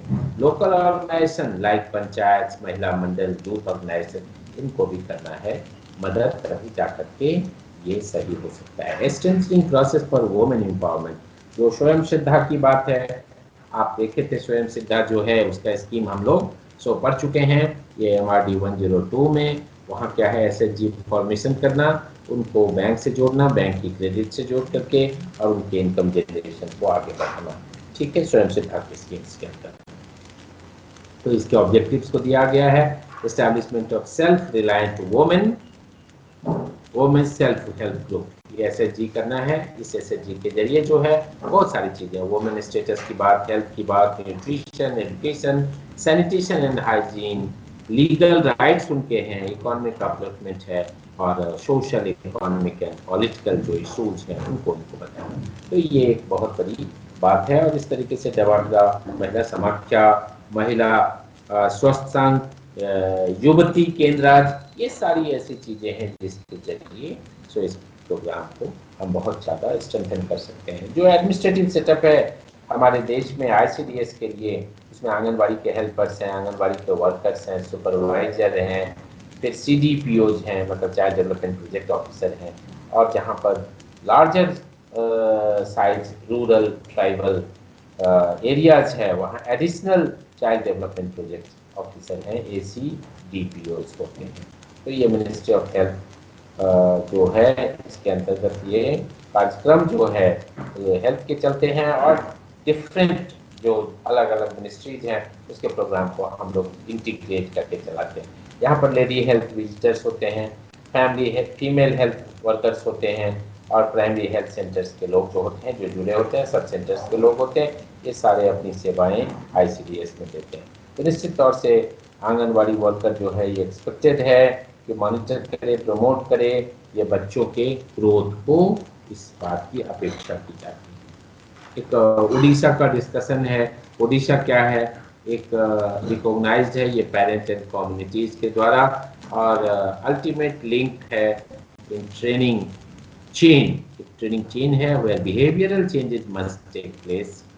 ठीक है, व्यवहार में परिवर्तन ये है, और must take place to promote care, development and active learning of young child. ये क्या करते हैं, प्रमोट करते हैं केयर, ठीक है, रखरखाव, डेवलपमेंट, विकास, और एक्टिव लर्निंग की बात, ठीक है। सो सक्रिय अधिगम होना चाहिए। Orissa seeks to address the physical, social, emotional and intellectual development, शारीरिक, सामाजिक, भावनात्मक और बौद्धिक विकास के लिए सो उड़ीसा जो है वो अपना काम करती है। Orissa is seen as an important element in empowering child care workers, parents and communities. Child care workers जो हैं उनके लिए पेरेंट्स को और कम्युनिटीज को ये continuous process of assessment, analysis and inform action के द्वारा उड़ीसा एक इम्पॉर्टेंट रोल प्ले कर रही है। मेन फीचर्स ऑफ उड़ीसा क्या दिया हुआ है, ये है रिवीजन ऑफ सिलेबस, ये जो ट्रेनिंग की बात है, एम्पावरमेंट की बात है, उसके लिए जो कुछ भी सिलेबस टाइम टू टाइम होना चाहिए उसको वो रिवाइज करते हैं। ठीक है, तो integrate and coordinating of training, coordination करते हैं और इंटीग्रेट करते हैं ट्रेनिंग एक्टिविटीज को। Refresher training for AWW by training teams, फिर technical support and institution building, ठीक है, मॉनिटरिंग का काम करते हैं, ये उड़ीसा का काम है, बराबर पूछते भी रहता है उड़ीसा। कभी कभी आप देखेंगे ना, केवल नोट्स में डाल देते हैं ये लोग उड़ीसा, तो उसको थोड़ा सा देख लेते हैं, इनके फंक्शन क्या है, इनके ऑब्जेक्टिव्स क्या है, इसको देख लेंगे। एक इवैल्यूएशन दिया हुआ है, उसको हाईलाइट करके, नेशनल इवैल्यूएशन ऑफ ICDS 92 का है, काफ़ी पुराना है, थोड़ा सा इसको दिमाग में रखेंगे कि ICDS प्रोग्राम के इवैल्यूएशन के संदर्भ में यदि प्रश्न पूछा जाता है तो आप करेंगे। सेवरल रिसर्च स्टडीज जो हैं ICDS प्रोग्राम के, ये बताते हैं कि क्या फायदा हुआ है, decline in the incidences of nutritional anaemia, ये पोषण से संबंधित जो एनीमिया, रक्त की अल्पता है, इसमें डिक्लाइन हुआ है। Decline in incidences of vitamin A deficiency, vitamin A की डिफिशियंसी जो है उसमें भी डिक्लाइन हुआ है, ठीक है। Decrease in infant mortality rate, जो IMR है उसमें भी डिक्रीज हुआ है। डिक्रीज इन मॉर्बिडिटी रेट, मतलब मॉर्बिडिटी मतलब रुग्णता, बीमार होने की दर जो है उसमें भी कम हुआ है। ICDS के जरिए इम्यूनाइजेशन का कवरेज बहुत ज़बरदस्त हुआ है। तो इस तरीके से आप जो है सारे प्रोग्राम्स को समझें, तो हमें लगता है कि बहुत आसानी से तो आप जो है बातों को समझ सकते हैं। और इस तरीके से 4 यूनिट्स जो दिए हुए हैं काफ़ी इम्पॉर्टेंट यूनिट्स हैं, और ये जो है डेवलपमेंट ऑफ रूरल चिल्ड्रन, बच्चों पर हमारे देश का भविष्य निर्भर है, और बच्चे यदि मजबूत होंगे तो हमारा देश का भविष्य सुरक्षित होगा और हमारा वर्किंग पॉपुलेशन जो है बहुत सुदृढ़ होएगा। लेकिन ज़रूरत इस बात की है कि हमें यदि बच्चे स्वस्थ चाहिए तो उससे पहले माता के स्वास्थ्य पर ध्यान देना पड़ेगा। माता स्वस्थ तो बच्चे स्वस्थ। इसके लिए जो डिफरेंट स्कीम्स हैं गवर्नमेंट के, उसको हमें जो है सो काम करना पड़ेगा, ठीक है। उसके लिए माताओं को भी ध्यान देना पड़ेगा कि हमारा जो पोषण है वो हमारे बच्चे के लिए इम्पोर्टेंट है, राष्ट्र के लिए इम्पोर्टेंट है। ये यदि हम सुनिश्चित करते हैं तो राष्ट्र को एक स्वस्थ बच्चा हम सो प्रदान कर सकते हैं, और वो अपने परिवार, समाज और राष्ट्र के लिए एक सुयोग्य नागरिक के रूप में अपना योगदान दे सकेगा। तो हमें लगता है कि ये चारों डिस्कशन जो हमारी 101 के ब्लॉक 2 से 4 यूनिट्स का डिस्कशन है, काफ़ी फ्रूटफुल डिस्कशन है। So thank you very much.